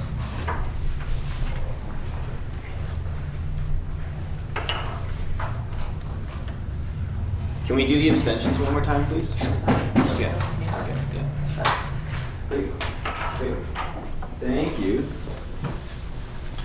All right, so next we've got the External and Campaigns Committee, one of my personal favorites. Gabe is going to open us up. He is the Vice President, External Mobilization. Hi, everyone. So I guess I'll be brief. For those who don't know, the External Campaigns Committee has it's very threefold in terms of what it does. One of the things, a main point that it works on is all the external relations of the CSU with other student unions and other student federations or non-student community groups, unions, and stuff like that. So there's a lot of really interesting stuff happening at the external level right now. It's like a point of transition. So if people are interested in that kind of stuff, it's going to be a great year to be on external. And the other two things that it works on is mobilization and campaigns. So there's going to be a bunch of campaigns happening at the year, especially right at the beginning, in the fall. Things are really going to be stirring up. And if you want to get involved with that, this would be the committee to do so. So grassroots mobilization, information campaigns is all stuff that we're going to be working on. And yeah, I'm really excited to have an awesome committee to be working on this. In terms of time commitment, very similar to other committees. Once, twice a month. Once a week or twice a week, depends on how available people are. It also, I just want to throw it out there, it depends on what kind of role this committee wants to take on. So it could be more of an oversight committee that oversees some of the work, but if it wants to, the people in the committee could actually get down and get involved in the grassroots mobilization and be part of the campaigns. And then the time requirement is infinite. If people want to, we can meet every week and be working on stuff and have a really great and active year. But it's up to the people and how involved they want to be. So yeah, that's basically it. I hope people have questions. And yeah, really excited for a great year. So. Great, thanks. Does anyone have any questions for or about the External and Campaigns Committee for Gabriel Velasco? What a succinct summary. All right, so let's move into nomination period. Omar, open us up here. I would like to nominate Rami. Okay, Rami, thank you. Okay, thanks. You accept? Okay. Jenna? I'd like to nominate Sunny. Yep. Marcus? I would like to nominate Jenna and TJ. Okay. Who is currently not here. Do you know if he's... Yeah, he sent me a message. Okay, TJ and Jenna. Yes. Jenna, do you accept? Oh, yes, the, yes. Yeah? Okay, and I've got Kate. Did you put your placard up? Yes. Yeah. We should nominate Jenna. Okay, perfect. Michael G. Anybody else? Yep. Would like to nominate myself, please? Okay, for a second. Hassan. Yep. One S?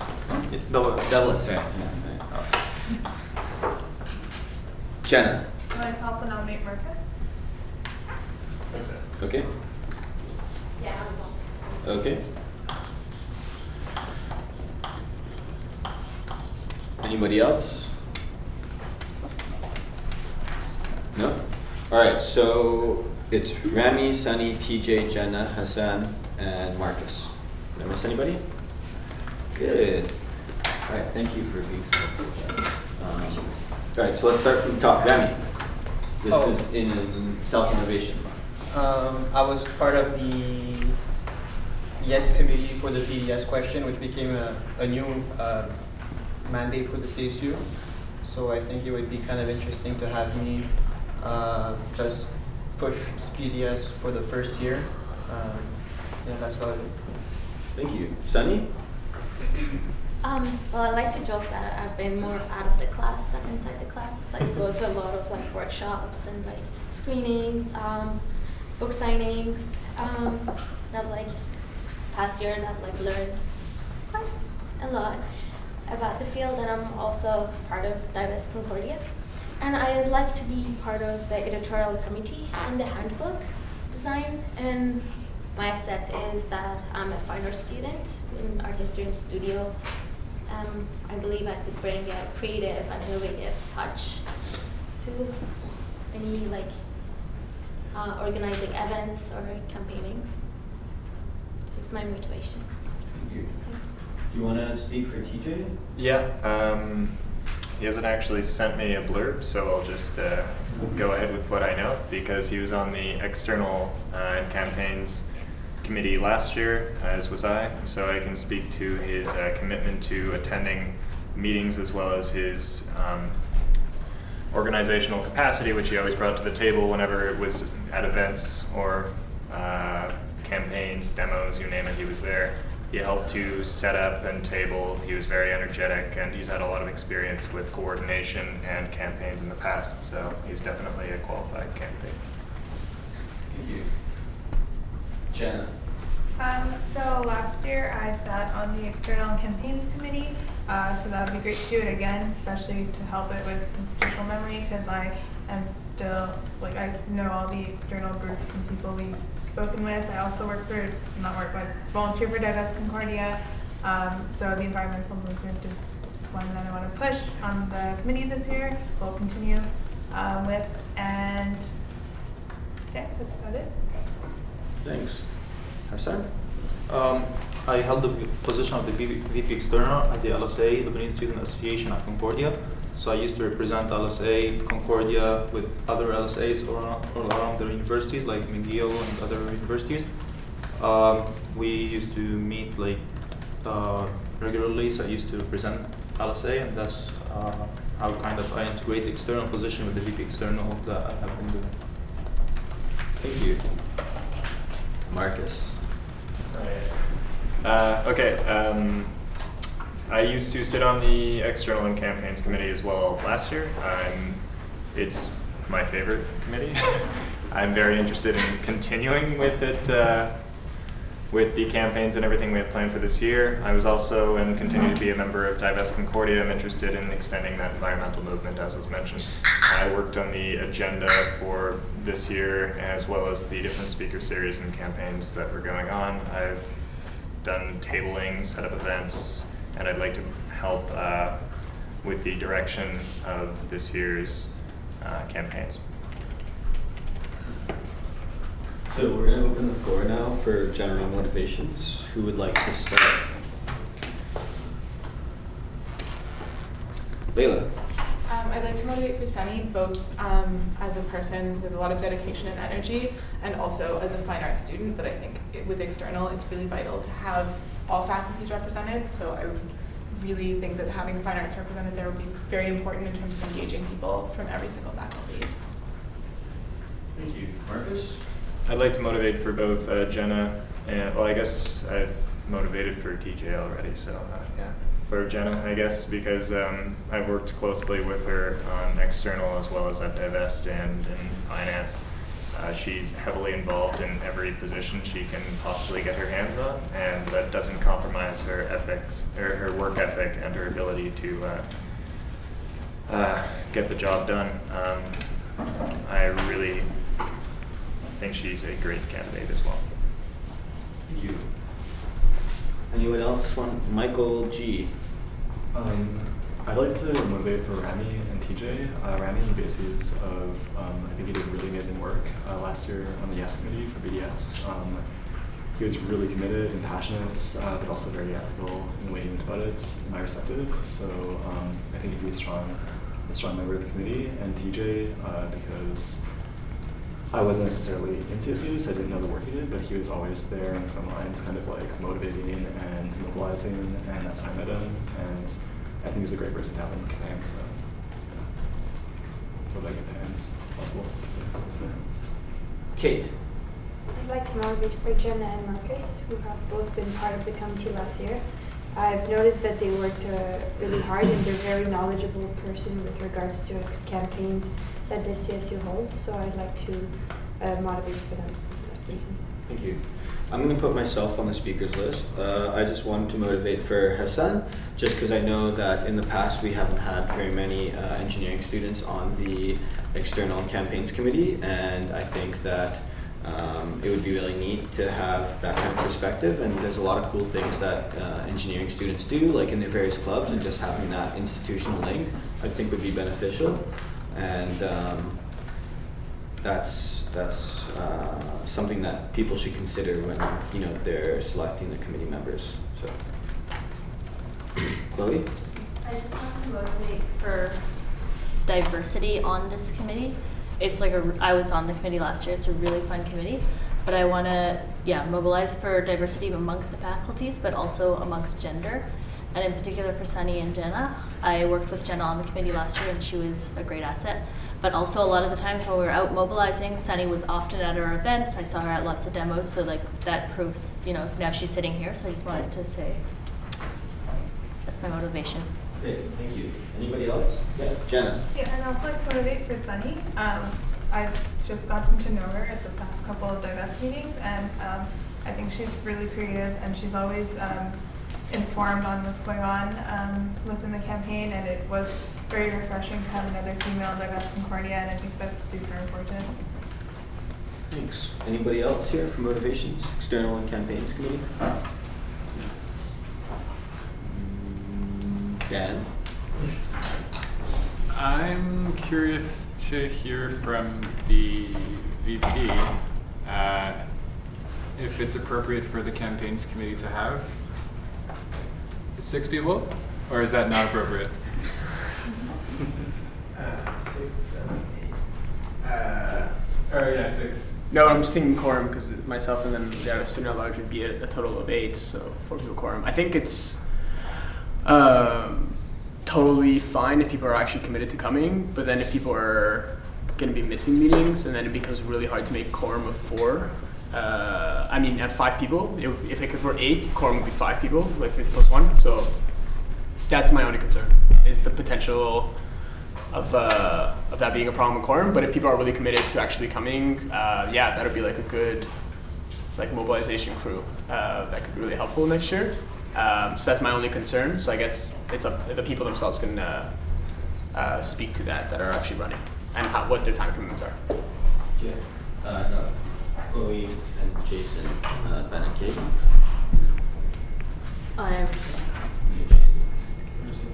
Kate. Just a question. Usually, isn't there an independent student that becomes additional afterwards? Did you factor that in the 8? Or? Yeah, 6 plus myself, and then plus independent, so it would be a total of 8. Okay. So yeah. Ben, you're on the speakers list. I'm gonna just move to omnibus, everyone, notwithstanding SR Standing Regulation 17A. All right, so we're all familiar with how the notwithstanding clause works. So I have Layla for the second. Ben, would you like to motivate? Anyways, this is opening up, obviously, potential problems. However, with this said, about the quorum issue, though, I just think that we should enforce if people just blatantly are not showing up for meetings. We do have a process through the appointments committee where people can be removed from committees. Now, I don't think that we should necessarily start to try to remove people, but I think that people can just remove themselves if they're obviously incapable of showing up to the meeting. Because that just means that we're not able to have a functioning committee. So with that said, as like a qualifier, then I think that it's fine to have lots of people on like a campaigns committee. And I mean, I don't even know who I would motivate for. Everybody seems like they'd be a helpful addition. So. Great, thanks. I just want to reiterate that without the committee's meeting quorum, then it becomes difficult for the executives to operate and complete their tasks and things like that. So just another few words in terms of people agreeing to take part in committees and participating in them. Jason? I liked all the candidates to the point where I was going to abstain because I didn't know who to pick out. So I'm really glad this is being omnibused. That being said, I hope each candidate very well understands and would take the opportunity, if they're not sure, to keep that in mind, the impact it'll have. So other than that, I'm really glad this is on the table. Thank you, Marcus. I just want to say that I have experience with everyone except Hassan, who I'm sure as a previous VP external, is going to bring a lot of insight into the table as well. So TJ, Jenna, myself, and Sunny all are Divest Concordia members, and we don't have much trouble meeting. Rami, I know, is extremely involved in the BDS campaign, and I see him around all the time. I don't really feel that quorum is going to be too harsh of an issue. Yeah. Okay, thank you. Any other discussion before going to a vote? Nope. All right, so all those in favor of omnibus, notwithstanding SR 17A, voting in the 6 names on the board.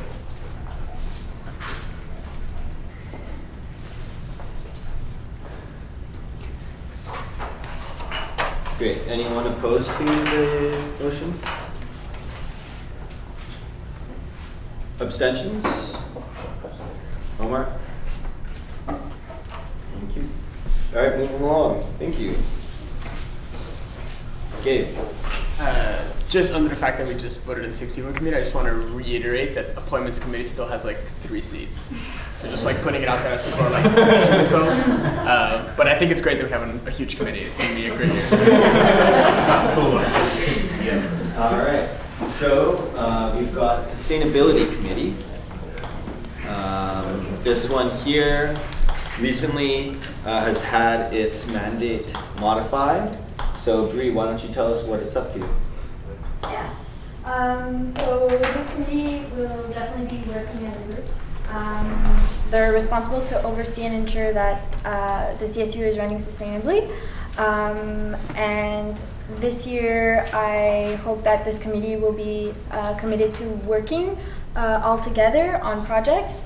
One of them including the social aspect of sustainability to help working groups and individuals of Concordia being able to have that more developed.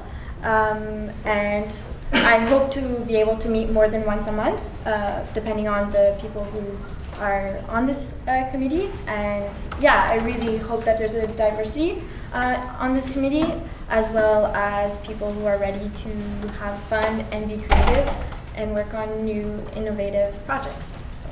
Thank you. Does anyone have questions for the Sustainability Committee?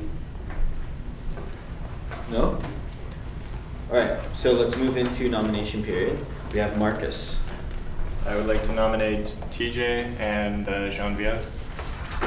Okay, do you know if they're both aware of this? All right. Don't ask questions. Next, Kate. I'd like to nominate myself. Kate would like to nominate. Anyone else?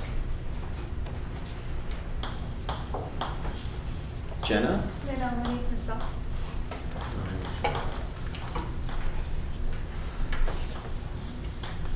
Layla? Sunny. Sunny? Yeah. Anybody else?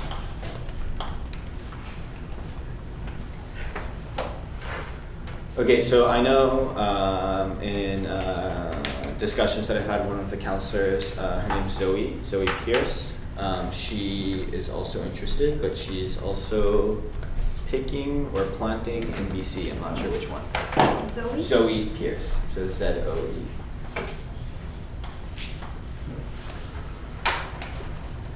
Great. Okay, anybody else? Sustainability Committee? All right, so let's go into the motivation period. Marcus, are you talking a lot here? You got two people?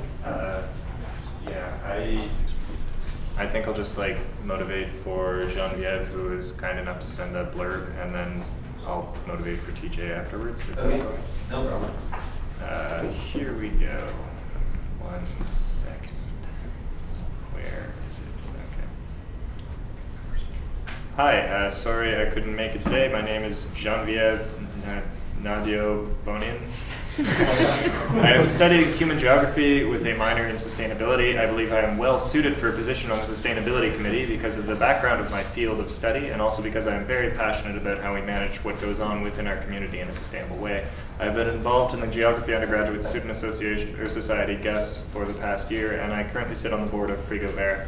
I've worked on farms. I live on environmentally low impact lifestyle and love the great outdoors. Thank you. All right, so let's just go with Kate, and then we'll just bring TJ up at the end. Kate? Okay. I'd like to motivate for myself. I'm an outgoing VP Club at Internal Affair, And with the clubs, we try to really implement sustainability and encourage them to be sustainable. So every meetings and club orientation I've held, I always had the VP Sustainability at the time, Jessica, to come and present. Other than that, I'm studying electrical engineering, and next year I'd like to focus on renewable energy. So I'm really interested in sustainability. I think that being an engineering student, it could add some diversity in the committee. So that's why I would like to join it. Thank you. Jenna?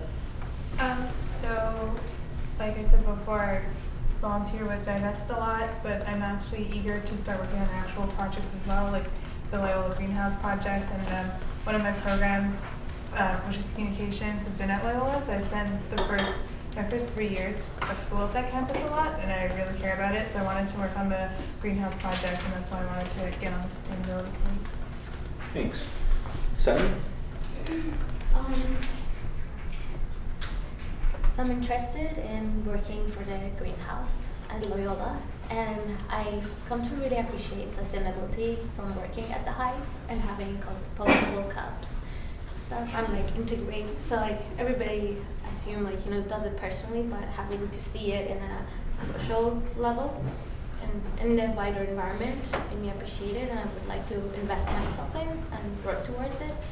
And also, like Kate, I come from fine arts, and I'm very interested in sustainable design and architecture. I would like to incorporate that aspect into the field. That's it. Thank you. Thanks. So Zoe's not here. She actually didn't send me a motivation, but I just know that she's interested in this committee, and she has spoken to me about her intention to do so, but perhaps she's in a location that doesn't allow for telecommunication. She is involved with sustainable initiatives on campus, with Sustainable Concordia, and she also helped organize Transitions, which is a conference that takes place yearly now at the CSU. And I know that she has done some of the like there would be a less steep learning curve is what I'm trying to say. Yeah. So opening it up to the floor. Oh yeah, sorry. No, I skipped a moment back. TJ, yeah. Okay, so as for TJ for sustainability, on top of the other things I've said about him previously, how committed in everything he is and involved, he was on sustainability committee, I'm fairly sure, this last year, although I wasn't on it, so I can't really speak to his performance there, but I'm sure it was as well, or as I'm sure it was just as good as it was on external.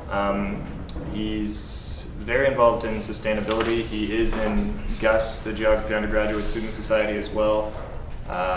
He's involved in numerous projects involving greenhouses, personal as well as in Concordia, and he would be a great candidate. All right, so we're going to open it up now to the floor. I've got Lucy and Michael to start.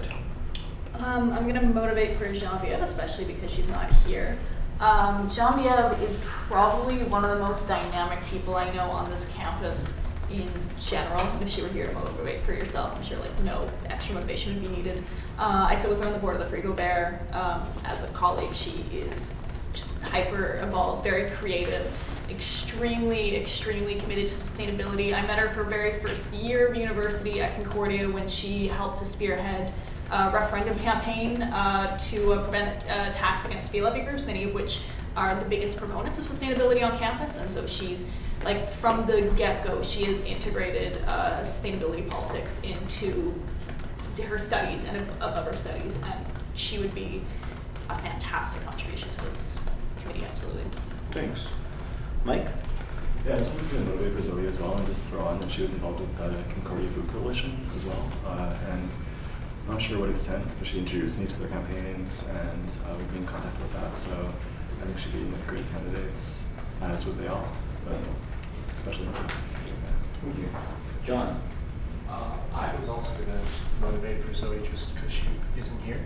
But I don't know her that well, but when we did talk about things, she's got a very high energy, and she's really into the side of sustainability that is the social economy as well as the green, more earthy side of things. And I feel that mindset and proponent is super important when you're talking about sustainability. So I just wanted to voice that. Anybody else for motivations for sustainability committee? Lori? Yeah. I'd like to motivate for Catherine. She's a very hard worker. I really like the fact that she's incorporating her engineering background in order to aid the committee, and I think that she'd be a great asset in bringing in fresh air to the sustainability part. Thanks. Anybody else? No? Alright, so we've got 6 names here. Let me just write this down.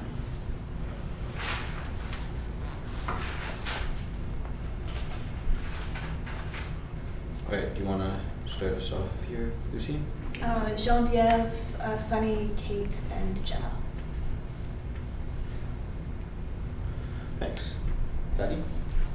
Sunny, Jenna, Kate, and Geneviève.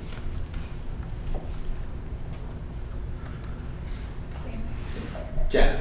Sunny, Jenna, Kate, and Zoe.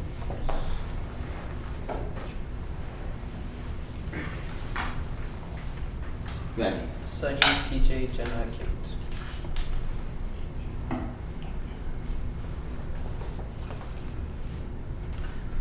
Geneviève, Jenna, and Kate.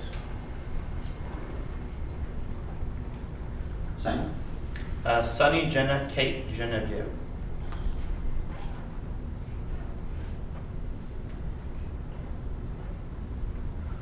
On what? Kate, Jenna, Sunny.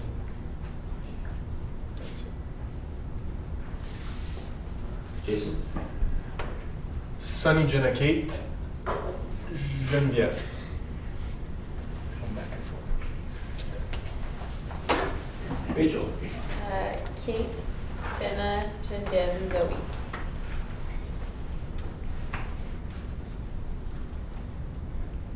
Layla. Jenna, Kate, Sunny.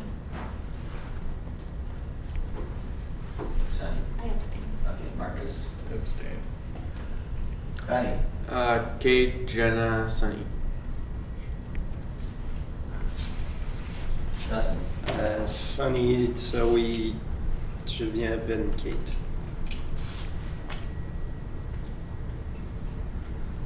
Ben. I abstain. Michael. Sunny, Zoe, Geneviève, and Kate.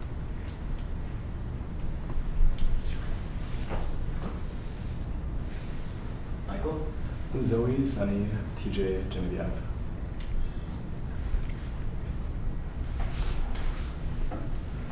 I abstain. Okay. Terry. Sunny, Zoe, and Kate.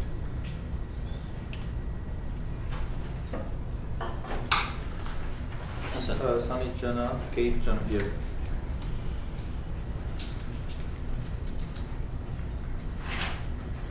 Alright, so we've got 4 individuals. We've got Geneviève, Kate, Jenna, and Sunny.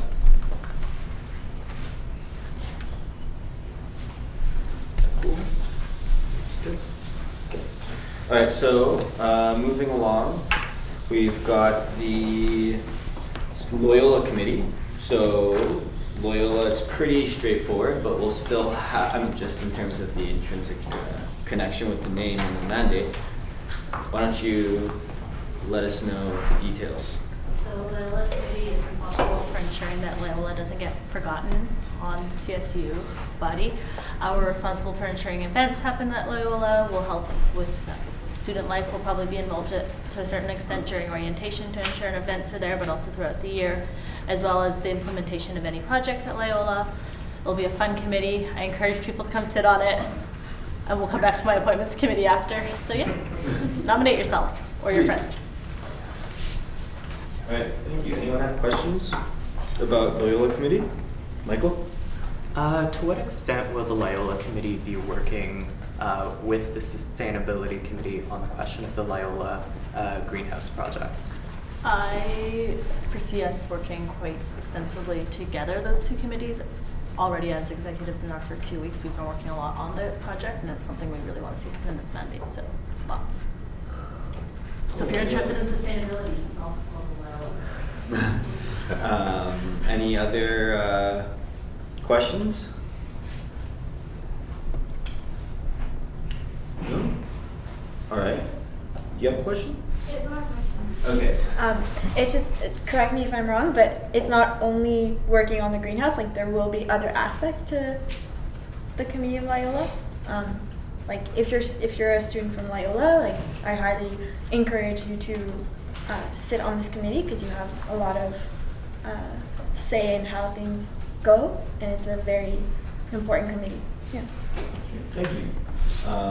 Anybody else have questions or comments? No? All right, so let's go into the nomination period. Who would like to be involved for Loyola Committee? We got Marion. I just want to point out that we have 2 committees left, and there are 3 counselors who don't have a committee yet. One of them is Zoe, who was nominated for sustainability. So I haven't talked to Zoe, but there might be an overlapping interest in terms of working on the greenhouse. So maybe I would encourage, or I guess I would nominate her, since she does not yet have a committee, and this might be aligned with some of her interests. Okay. Michael Rubel. I would nominate myself. Okay.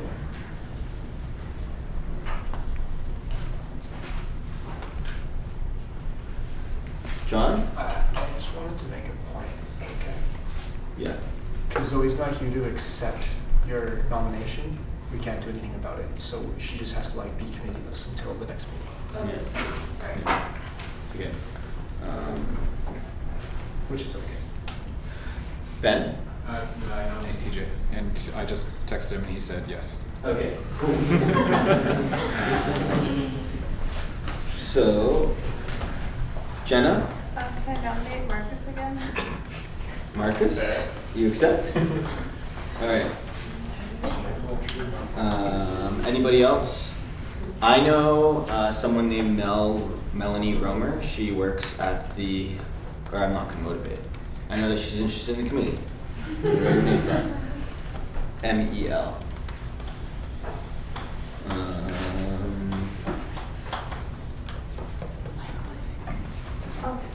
Yeah, Michael Rewolf. Yeah. Any other nominations for the Loyola Committee? No? All right, so we've got Lucy. I'll nominate myself. Okay, Lucy's gonna nominate herself. All right, anybody else? Let me nominate Jenna. Jenna? Okay, Jenna, do you accept? Or Jenna or Jenna? Jana. Jana, do you accept? Don't have to. Okay, that's fine. That's fine. I have nothing to do with it. All right. Okay, cool. So we've got, unless there's other last minute nominations? No? All right, so we've got 5 folks. Michael, do you want to start? Just because I wrote it in this order. Yeah. Well, I'm double majoring in journalism and the School of Community and Public Affairs, so more or less half of my time is spent at Loyola, and a lot of my constituents, I imagine, are journalism students or communication students. So I just feel like I could definitely have a positive impact on Loyola, and it's particularly important to me. I'm very much interested in seeing the Loyola Greenhouse project come to fruition, although I know that that's only going to be a portion of the work of the Loyola Committee, but all around I want to see a wide variety of events at the other campus, because I think that there's really an absence of community spirit on that campus in particular. People tend to just attend classes and then leave or migrate downtown, but you know, there are a lot of collective spaces that could be used for events at Loyola. Great, thank you. Do you want to motivate for TJ? Yeah. Perfect. So obviously he didn't write anything down, but I was nominating TJ because I know that he's personally invested in greenhouse projects in general, so he does like research on this topic on his spare time. He's also a geography student. He's been extremely helpful with kind of the urban agricultural aspects of the hive and things like this. I don't even understand how he has time to do this because he also works a lot, but he finds time to always participate, and he actually he contributes quite a bit.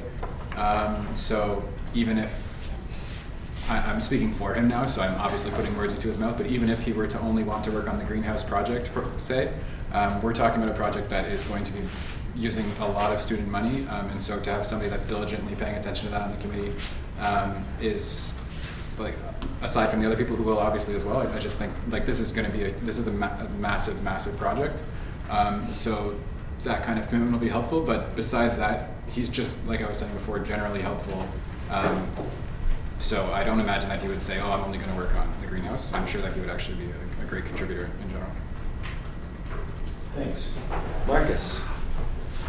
Yeah, I've worked with Chloe on the external committee. I'm looking forward to possibly working with her on this committee. I'm going to be switching into psychology, so I'll be taking a lot of courses at Loyola, and I hope to use that to be able to have a greater insight into the campus and find ways to help out. And I'm very interested in the different projects that are currently being undertaken at the campus, and like to get more involved. Great. So I'm just going to say a few words about Melanie. Mel works at the Hive at Loyola, and I think contributes greatly to bringing different perspective to kind of the mission of the Hive in terms of creating community at that campus. I know that the downtown campus, for instance, might have more hours due to there being more staff, but she's extremely happy to be at Loyola due to the fact that she wants to contribute to the creation of a community over there. And her interest in sustainability will also tie in quite nicely with the greenhouse project. And also, I just feel like her purpose behind getting involved with the CSU was to implicate herself more with the Concordia community, and I think that the Loyola committee would benefit greatly from having her on board. Lucy?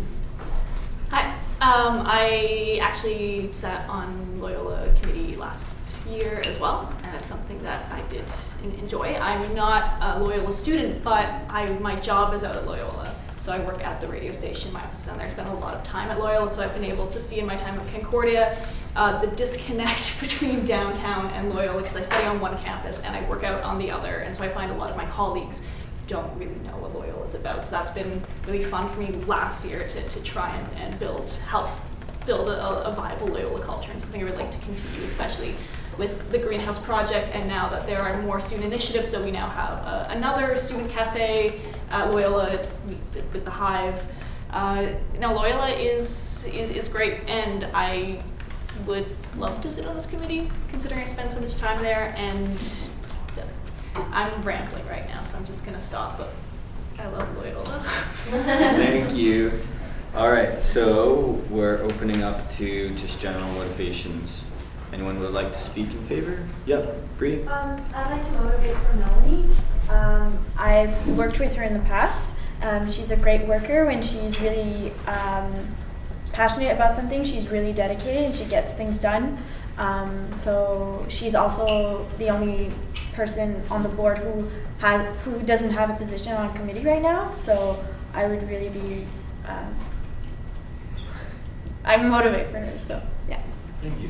Anybody else? Jenna. I'll motivate for Lucy because I sat with her on the Loyola committee this year, or I guess last year, and she has a great presence, full of ideas, and I think she's one of the smartest women I know, so yay, Lucy. All right. Anybody else have motivations?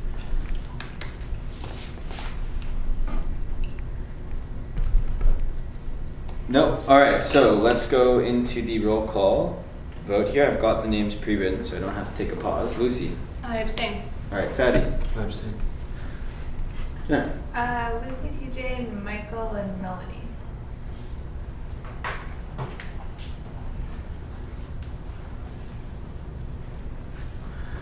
Jen?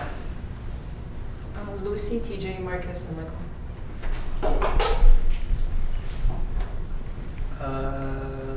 Lucy, TJ, Melanie, Marcus. Melanie, TJ, and Michael. Lucy, TJ, Melanie, Michael. Lucy, TJ, Marcus, and Melanie.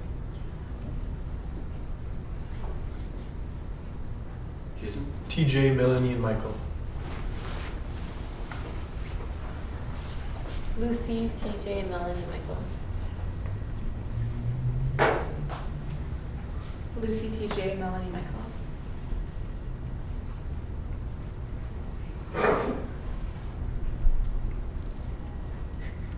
TJ, Melanie, and Michael.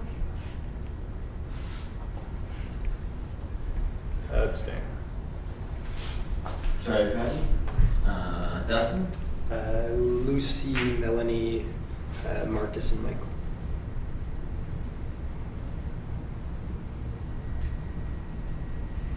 Is it me? Yeah. TJ and Michael.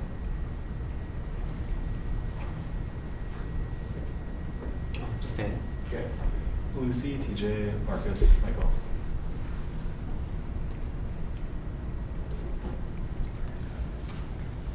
Lucy, Michael, TJ, and Melanie.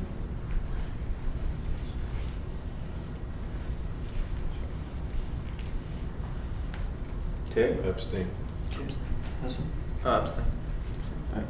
So we've got, sorry, Marcus, Michael, TJ, Melanie, and Lucy.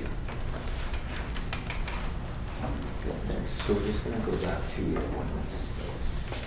Alright, so we're coming back here, full circle.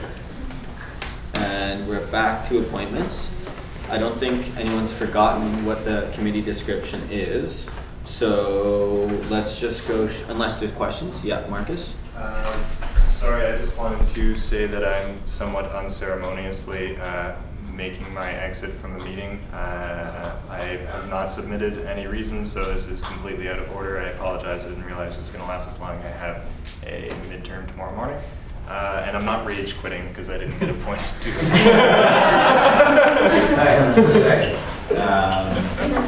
So I apologize. Yeah. In the minutes. Yeah. Thanks very much. Thank you. All right, so back to appointments committee. We actually have a clean slate for the appointments because we didn't go through that process and the appointment was tabled, so no one's currently being considered. Ben? Nominate Jana and Lucy. Lucy or Jana, sorry? Yes, okay. And Lucy. Accept. Question mark. We've got Michael, Kate. No? Okay, Michael, Ben, Hassan. I nominate myself. Okay. Hassan. Nominate myself. Okay, thank you. Jason? You good? Yep. Okay, Lucy. I resent. You rescind. Anyone else up for nominations? I mean, there are some individuals who aren't on committees, so this would be okay. Like when folks come back, they could take this slot, given that there are only 3, but people can totally nominate right now if they like. Anybody? All right, no, all right, so we're gonna go into self-motivation. Yeah, would you like to nominate? I'd like to nominate Jason, and I'd like to nominate, well, Marcus is gone. So you want to nominate Jason. Jason? All right, Jason, do you If accept? you want. I accept. Okay. I rescind this nomination. You're resigning? Or rescinding. Okay, you want to rescind? All right. Sunny? I'd like to nominate Dustin. Dustin, do you accept? No? All right. Is that, Randy? I'd like to nominate myself. Okay.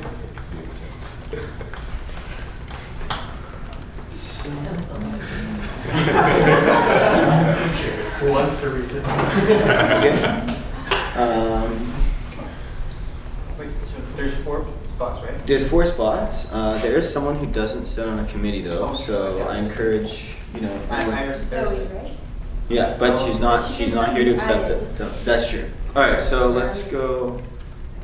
She can still be added? Yeah, she can still be added. I mean, not with We that. can do anything. Right. So let's keep it rolling here. We're gonna close the nomination period unless anyone else has something to say. Thank you. So let's start with self-motivation with Hassan. Yeah, I'm currently a mentor at the mentorship program of COB. Actually, my mentee is Fadi, and I've been into the resume and the cover letter processes a lot. I've been to many interviews with many companies, so I kind of know how it goes. I've been the interviewee, but I've never been the interviewer, so I kind of like to see how it goes as an interviewer from a perspective point of view. And yeah, I kind of like psychology too, so I guess like in an interview, psychology is the most basic important thing, like body language, stuff like that, eye contact, many things you can learn from body language. So I guess that's it. Thank you. Jana?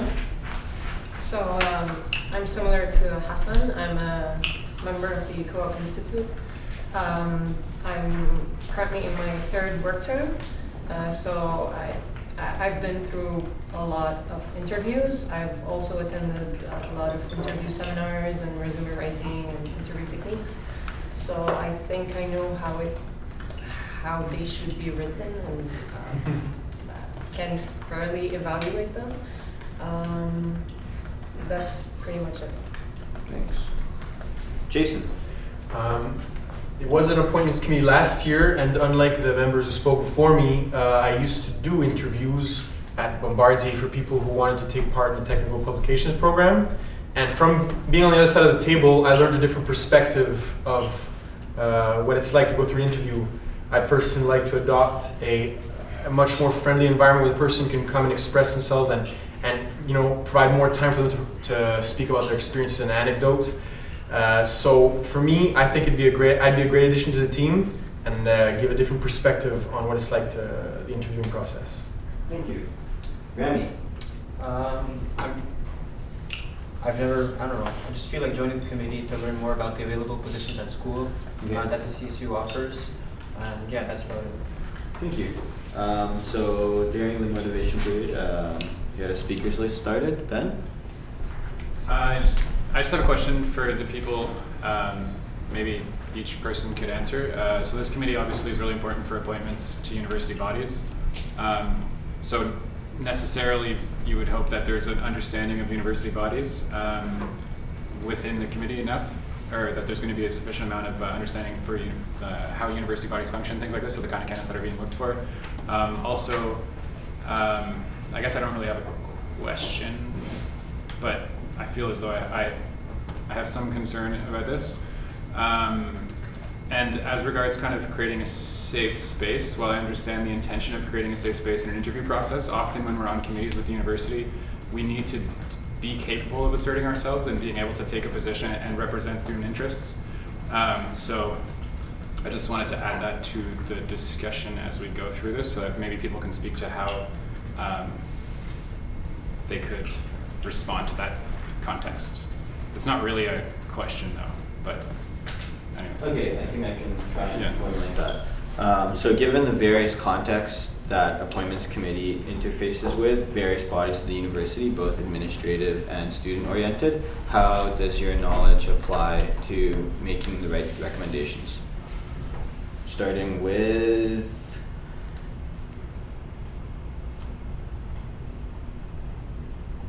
Hassan.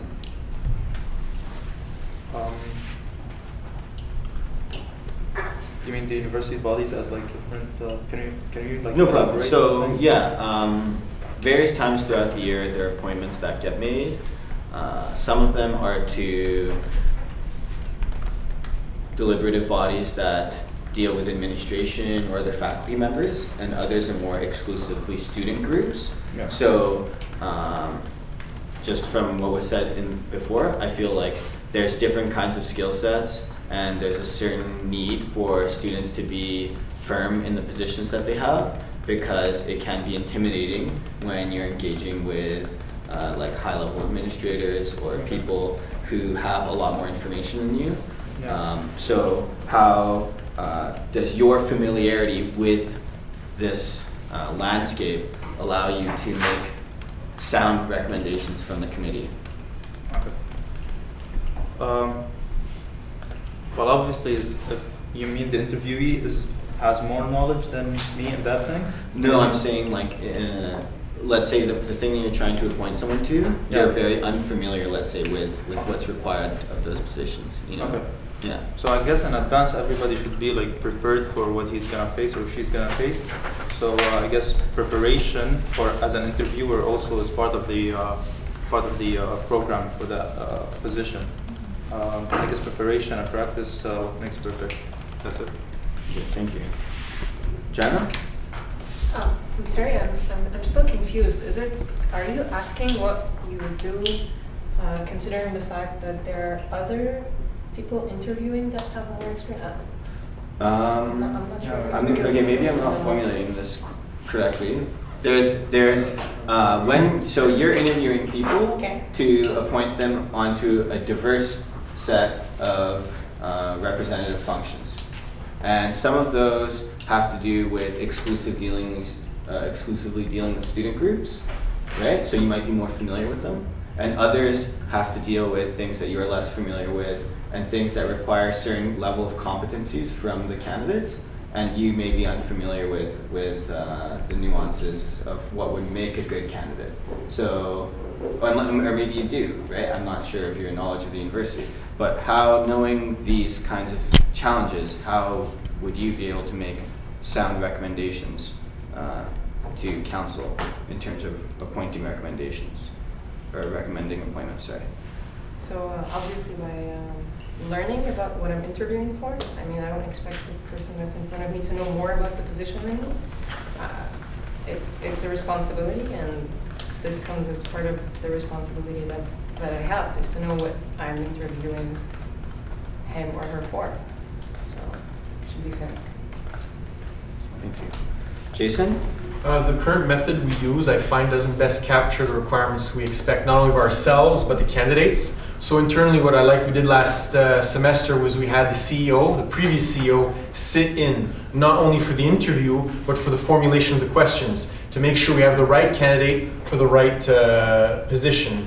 Additionally, I find the interview process too short, so we can't really, I don't want this to conflict with my previous statement. I understand the interview process. I would like it to be more, friendly and amicable, where the person can express themselves. But at the same time, I would rather it be extended or more deep, so we can not only from ourselves expect higher, but better interview the candidate and find more about them. Because the current interview process is very short, and we can only capture very few skill sets from them. So, and an overhaul of internal and the way we interface with other bodies would be necessary. Remy? I think personally we should kind of look at what the position consists of and break it down into what are the pros and cons that we're looking into a candidate, and from there, I mean, we could kind of just fill up that position based on the candidate that matches our needs. And yeah. Good. Does anyone have motivations for any of the candidates that are on the board?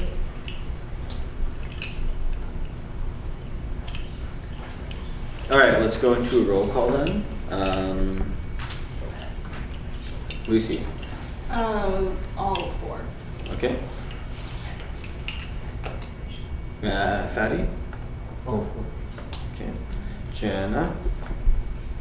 Jason and Jana. Jana. Abstain. Rami. Abstain. Adrian. All four. Simon. Everybody. Omar. All four. Abstain. All four. All four. Rami, Jason, Hassan, Jana, all of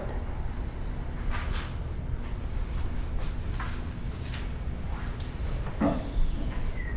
Yes, it's me. Yeah. Everyone. All right. All Okay. All four. All right.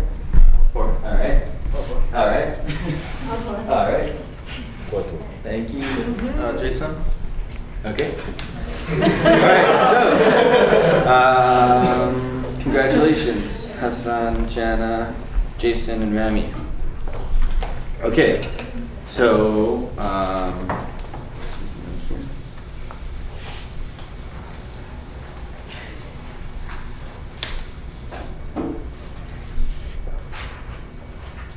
okay. So we're moving on to the next point. Yeah, Hassan? Just to be quite frank, I didn't have the time before to like print all the committees and go over them. Okay. So because like I was really like busy moving to a new apartment, getting a new manual car, trying to figure out how to drive it. Plus I was like working currently at my work term, so like I have other activities to do, so I was so cramped, and I didn't find it in the email, so I thought I didn't know where to find it before. So I was kind of like, I wanted each VP to talk about their communities first, and then I thought we would choose, like each VP would talk about their community, and at the end, like the councils would choose where would they prefer to be. So that's why I kind of selected before also in advance, just to not to be like out in nothing. So I don't know, like I would like to, there are many different positions that I would look forward to participate in. The external one, the appointment one, and the policy one. So I was kind of confused before. And since now I'm working, like my position is a technical documentation position, so I see the requirements and I also validate that with the policies of the company. But it's more of a technical policy thing. I would see myself fit also with the policy one. So if it's possible that I would be in the policy community with another community, that would be perfect. But if it's not, I'm okay with what I have. So okay. So if it's like, I mean, also like there should be voting on that. So I know it's like kind of out of the way that things go here, but I'm sorry about this situation. That's okay. So I know, like we do have the standing regulations and the bylaws online, and you are given them by the CEO when you run, and all of the committee descriptions are in there. So it's just a matter of reading it. However, you can participate on the committee as a community member. So if you like you can start as a community member, and then maybe like if you really feel like you want to have like an official voting capacity, then we can reconsider that. I just feel like there are some people who, you know, aren't on any committees, so I don't feel like that's necessarily, we should reconsider that. Yeah. Yeah, and just to add to that, I mean, it's inevitable during the year. Some people drop off of committees if they have too much commitment, especially with policy. It's every week, so there's a chance that could happen. And some counselors do resign for some reason or another, so it's very rare that what's decided at this meeting stays permanent. So there may be opportunity, but even as a non-voting member on policy, I mean, my experience has been it's very consensus-based, so you could probably still have a lot of input without being a voting member. It's my first time with CSU, so I'm not sure if like the policies are strict or like okay, like one can interchange between like communities. Like let's say two wanna change their positions. I don't know if they can switch, something like that. I'm not asking about that, but just saying how strict are we with the rules or like things like that. I mean, generally, I don't think that the notwithstanding clause has been used outside of the first meeting more than once per meeting, if that.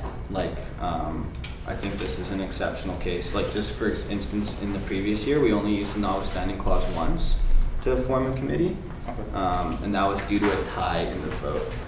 So, obviously, it's up to the council. Like, the board here is the one with the votes, but I think that we should caution against kind of like there's a reason why the standing regulations exist, and we shouldn't be trying to derogate from them. Of course. Yeah. Okay, I had Ben and then John. John? I was just going to kind of say what Lucy was saying, but follow up with like to resign from a committee, like if you can't commit to it for some reason. you might just message the chair, because like don't fill up space on the committee if you know that you're not going to be able to go to all the meetings all the time or commit to it. It's like it's better to resign and then let someone else who might want to be on that committee more be a part of it. So I was just going to make that little statement before we move past all this. Yeah. Thank you. Ready? Not related to what we're talking about. I'd just like to excuse myself also. Not rage quitting, just like more. But I actually have a practice tennis at 6 a.m., so I'd like to get some fair amount of sleep. Okay, that's it. Thank you. Okay, so moving along from the councillors to standing committees point. Yeah, Chloe? I just want to make a point that maybe we should talk about absences and how those work, just in case anyone's unaware and missing meetings. Okay, so Just as a yeah, I procedure. can just quickly review it right now. But We whenever are on you're- the point of appointments, but I can just discuss it. Basically, if you miss 3 meetings, you are no longer considered a member of council.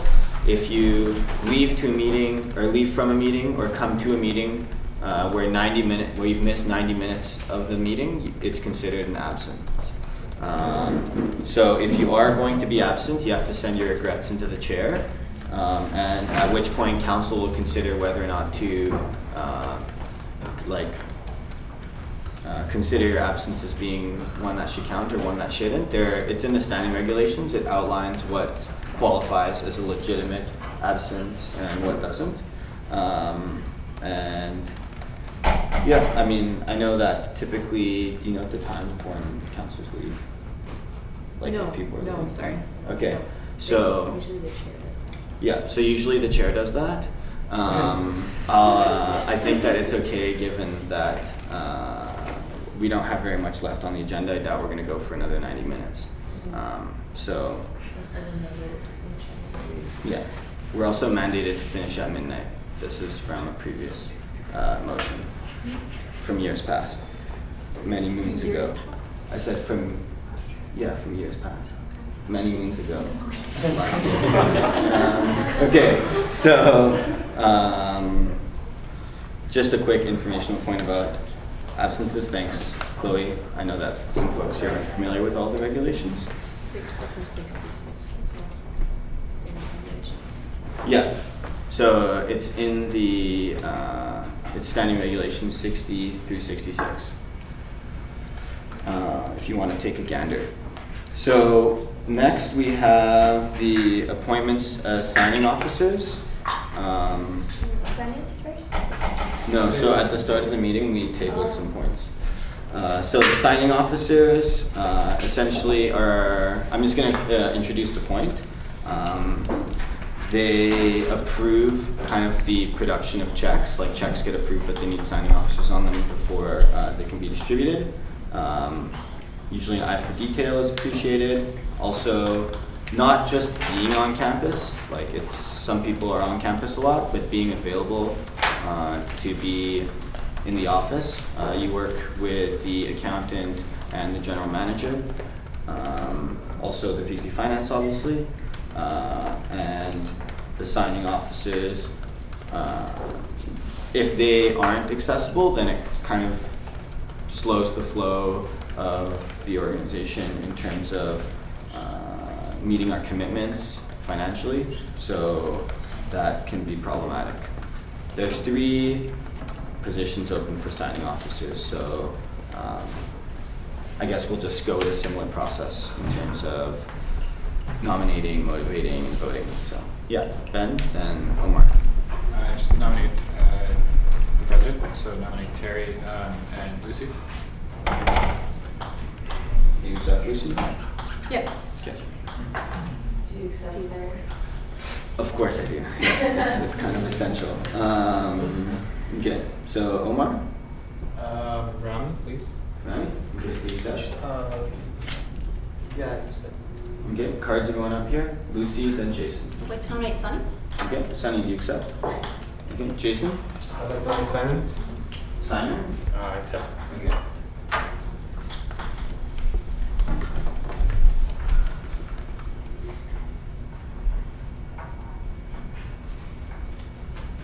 All right, anybody else interested in the position of signing officer?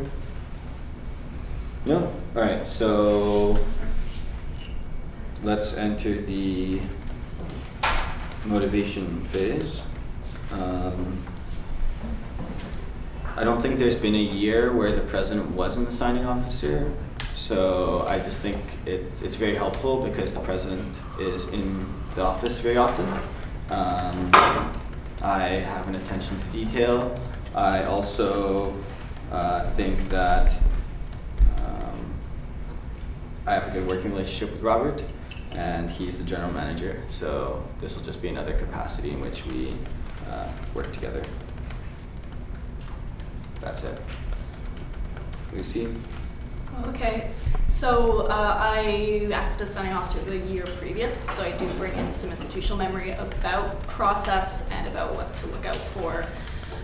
It is a position with an inordinate amount of responsibility because essentially your signature is the key to tens of millions of dollars. But it's not that scary. I have a really, really good working relationship with both the general manager, both the general manager and with the accountant again. I am used to and like doing the kind of tedious work where you have sometimes a pile of 30 checks and you are going over each one to make sure that all the T's are crossed and all the I's are dotted before those get signed out. I am available on campus a lot more than I would like to admit. But in the past year, I have been able to make very tight deadlines and last-minute signing for things that have come up last minute but have been extremely crucial to have signed, sometimes within a period of 24, 48 hours. So I know I will be able to do that again. Yeah, I mean, that's as much as I'll motivate for myself, but I feel confident that I can take on the responsibility of this position for another year. Thank you. Remy? It's pretty simple. I mean, I'm pretty much always on the 7th floor of Hall building, unfortunately, and I'm easy to get to reach if there's anything urgent, right? Since I know sometimes checks need to be signed quickly, and yeah, that's about it. Thank you. Sunny?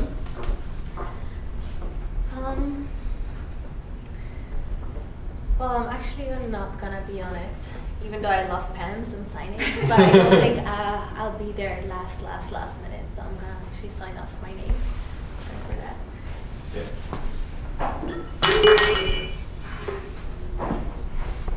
Simon?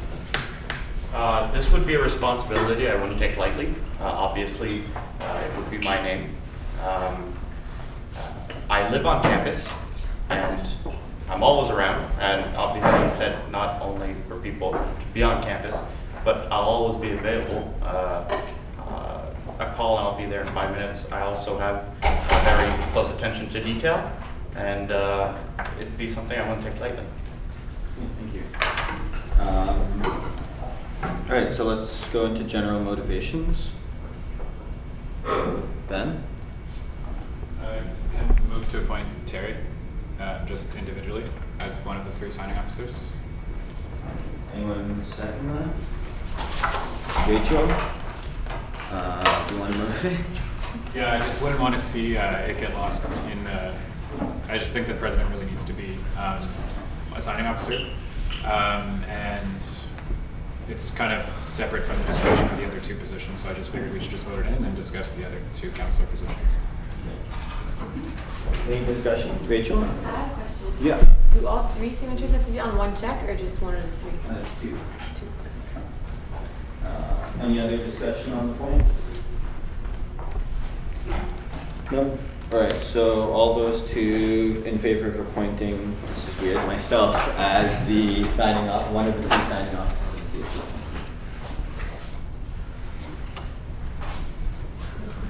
Okay, all those opposed? Any abstentions? Okay, great. So now we're back on to the point of general motivations for signing officer appointment.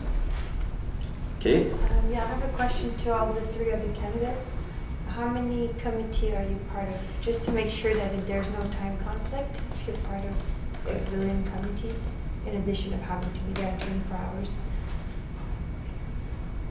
That's for Rami, Lucy, and Simon. Right. That was Let's included. go in that order. Rami? Okay, I'm on 2 committees. Okay. And, well, personally, I think that normally the committee meetings, based on my last year's experience, they're all in the CSU office. Mhm. So that just makes it more accessible personally for an for me to sign these checks since I'm already over there, just 10 minutes before or 30 minutes before. Thank you. the training committee. Yep. Lucy? 2 committees. I also sat on 2 committees last year and was signing officer, and there was a conflict with that. And it's often sometimes just signing the checks and going to committee, or leaving committee for 2 minutes to go sign something really urgent and then come back. So there was, it was fine. I'm on 1 committee, but I'm sure that that doesn't make me more or less than the other 2. I'm sure they would also be able. So I don't think that it makes me more or less available than the other 2. Great. Any other motivations? Ben? Yeah, I just wanted to motivate for Lucy.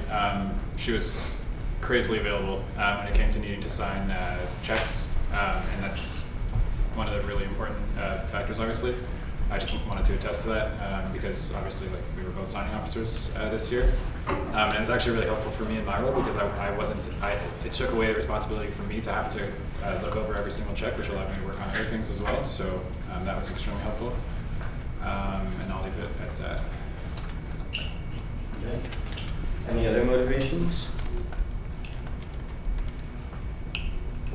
Okay, I'm gonna motivate, and I'm not motivating like against Simon, let's say, but I'm just gonna motivate in favor of Lucy and Rami because Simon already sits on the finance committee, so this is like related to the financials, and I just feel that this is an opportunity for other folks to get involved in that side of the organization. So please don't take it personally, but it's just in terms of like the different orbs of the organization, this is one. So yeah, just gonna say that. Any other motivations? All right, let's go to a roll call. So Lucy. I abstain. Okay.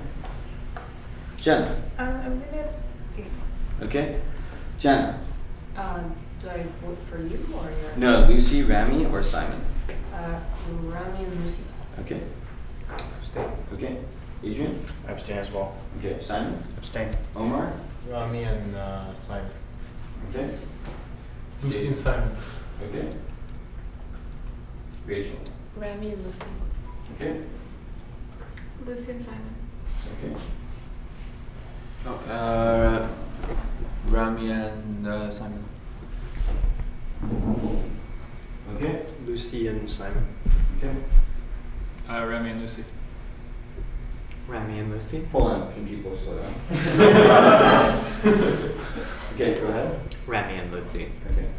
Yeah. Rami and Lucy. Okay. Lucy and Rami. Okay. Rami and Lucy. Okay. Abstain. All right. So it's Lucy and Rami. I will notify Yui right away, and she'll be very happy to know that information. Next, so we've completed the appointments section. Everyone take a drink of water or something. I'm gonna do that. I know. I just realized. All right. So moving along, council retreat and training. I just have a couple of points to say. We're like close to wrapping up the meeting. Oh, sorry. Yeah, sorry. I can't see you because of the. Sorry about that. Bree? I just wanted to say, because it was a very long process, just to like thank everyone for like nominating people and for like participating in this. And for those of you who may not have been elected in the committee that you wanted, I'm sure you're still welcome to join the committee and sit on it and participate. So I encourage you to do so if you can. Yeah. And I think we should all applaud for doing such a great work. Okay, so great applause. Right, no, I think that's something. It's just to like wake us up. No, absolutely, yeah. I need stretch. Okay, so yeah, I think that over the course of the year, you might it might have not been your first choice, but I think there's still a lot that can be learned, and your skill sets will be appreciated by all the VPs. So I'm glad that we finished that arduous process. Really. All right, so next we've got council retreat and training. I just want to give a quick update. Training went really well for the most part. Obviously, there were some time-sensitive happenings, occurrences with the National Assembly regarding trans rights. So a lot of the 3 of the 4 workshops offered by the Center for Gender Advocacy were postponed. We're going to be holding them at the end of August, right before school starts. Workshops around power dynamics and consent. So I highly encourage all of you to go. In fact, over time, we will be making things like that mandatory. Also, just quickly to note, the power dynamics may have been a returning workshop. However, the consent workshop is new, at least at the CSU. So I encourage all returning counselors to go to this workshop because it wasn't offered before. So it's all going to be all new information for folks. On the point of the council retreat, this past year we had modified the standing regulations to delay the time by which the council retreat would have had to take place. In the past, it was by September 1st.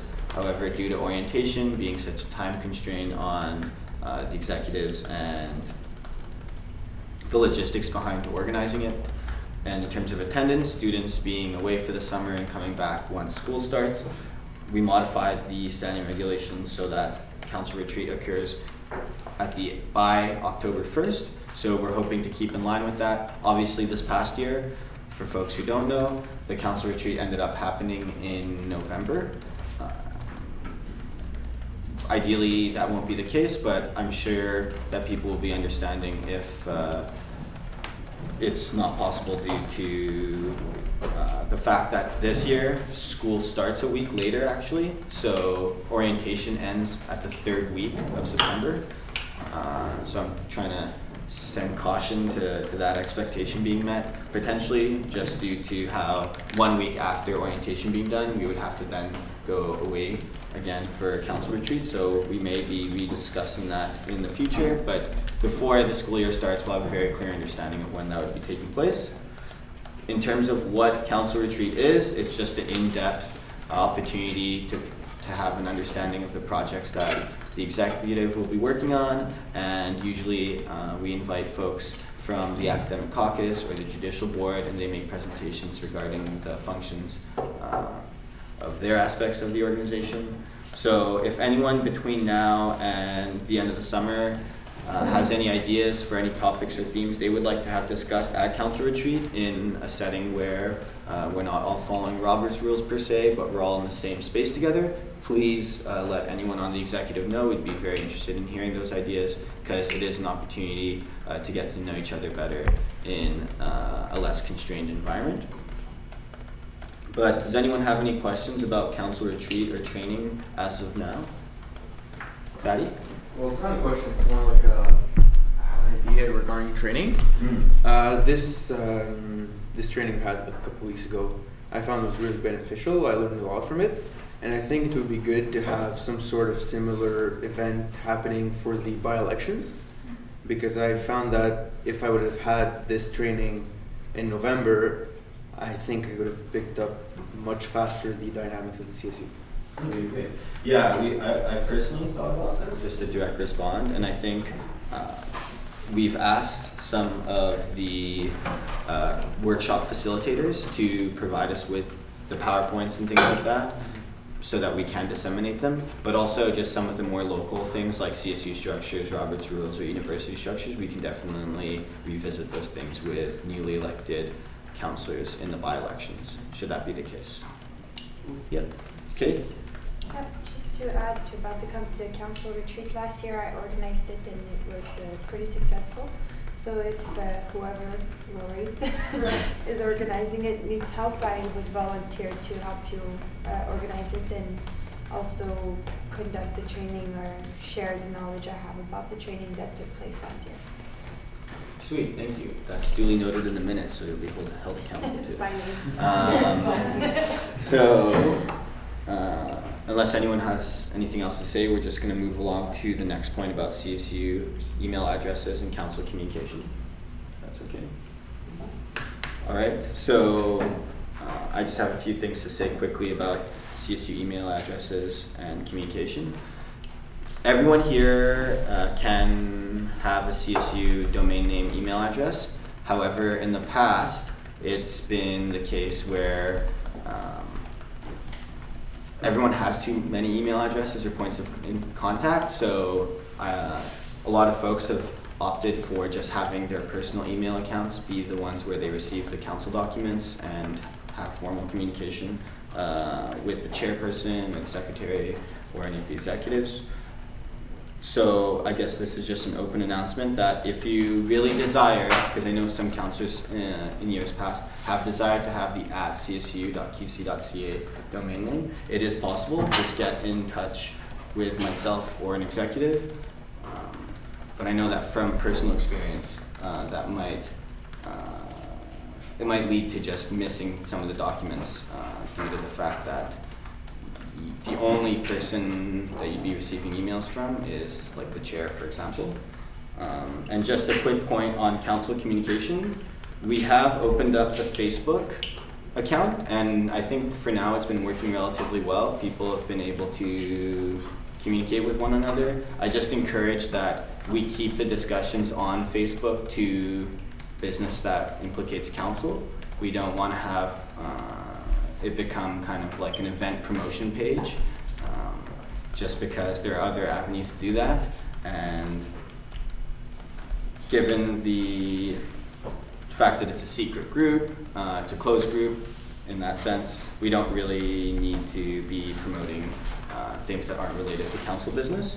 And I just wanted to say a couple of words in regards to communication on open and closed session. So we went into closed session today because there are sensitive items being reviewed, like people's CVs and things like that with personal information on it. However, in the future, we may be reviewing contracts or receiving bids and trying to award a contract and things like this. So it's really important that when the chairperson disseminates information through emails saying that it's closed session, that those documents do not get shared.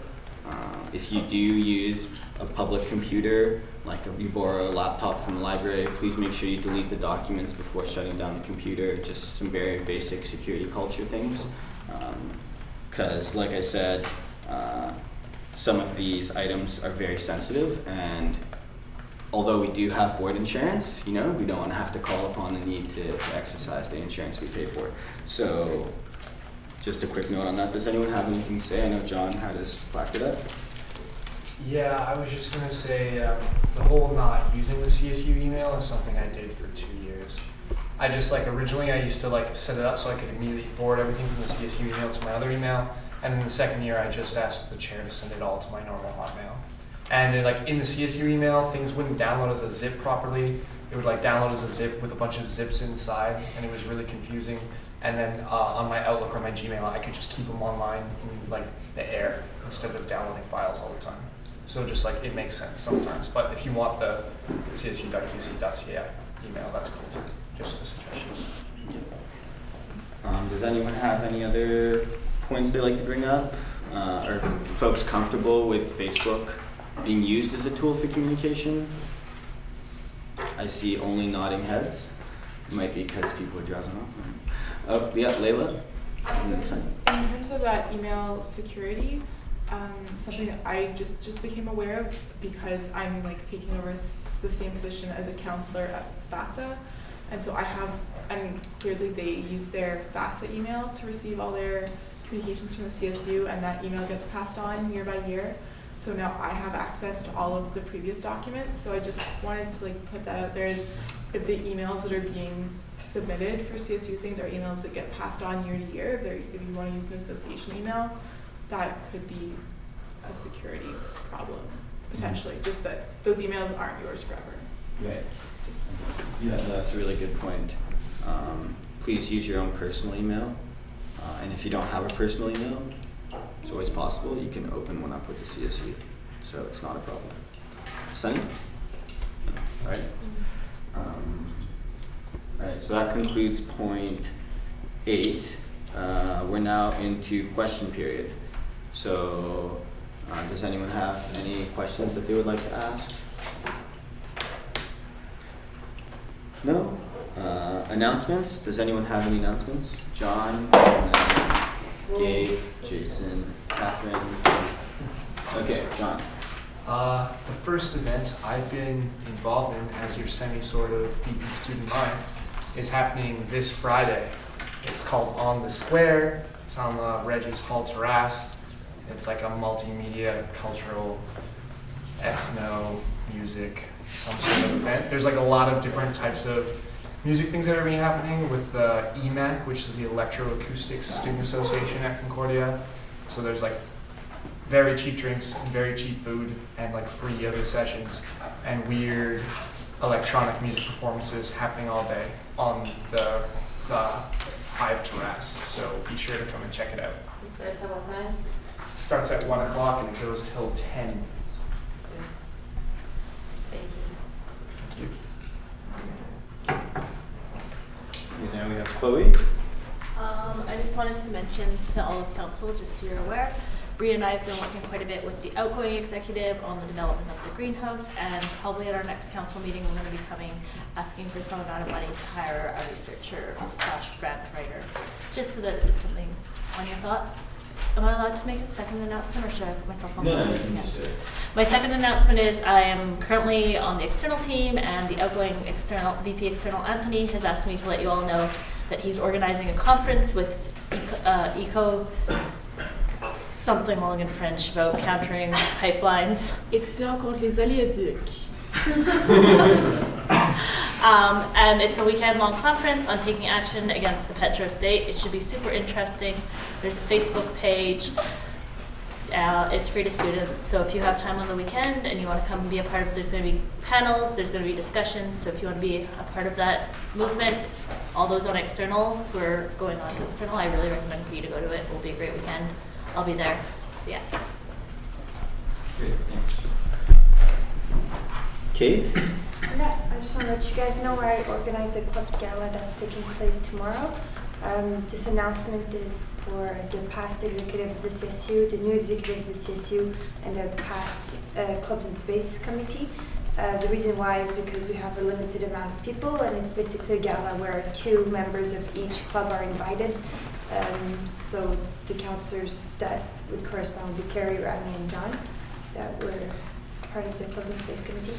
And that's taking place at 6 p.m. tomorrow at l'Académie on Saint-Denis. So bring your smiles. Thanks. Gabe? Oh, sorry, Jason? Yeah. For some of you, this might be old news. I'm starting a club for chairperson training. All I need is 10 signatures. So if you have any more questions, you're hesitant to sign this petition, come ask me questions. I need 10 of you. Huh? Thank you.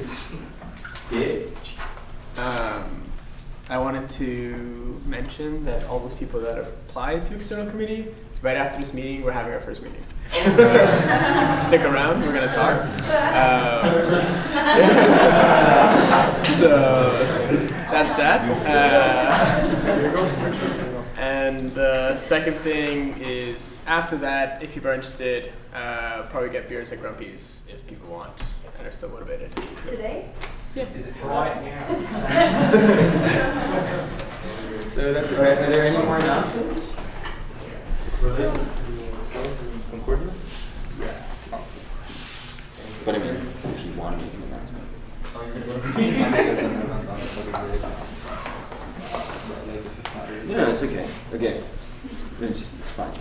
Okay. Me and a bunch of friends are going to the Spartan race on Saturday. So whoever is into kind of obstacle races, getting muddy, stuff like that is welcome. If you want to contact me after, we can just register. And there's cars already, so don't think about this transportation. Yep. Thank you. Lucy? I promised my office I would say this, especially since a lot of you are part of faculty, student associations, permanent student associations. But your friendly campus community radio station, CJLO, just out at Loyola, #3 on called Montreal's radio stations of the year, it happens every summer because half of our DJs are students, and some of them go away for the summer, some of them graduate and leave town. But if you've ever wanted to get trained and get your own show with decent exposure, summer's the perfect time to do it, where you can pass it on to your students. And we also are always looking for volunteers for production and promotions and news and writing, and it looks really good on a CV. But summer's the perfect time to start if you ever want to dip your toes into radio. Thank you. You can talk to me about that. Any other announcements? Oh, I did. No? No. Right, so we're John's on- band was #1 on the charts last year. right.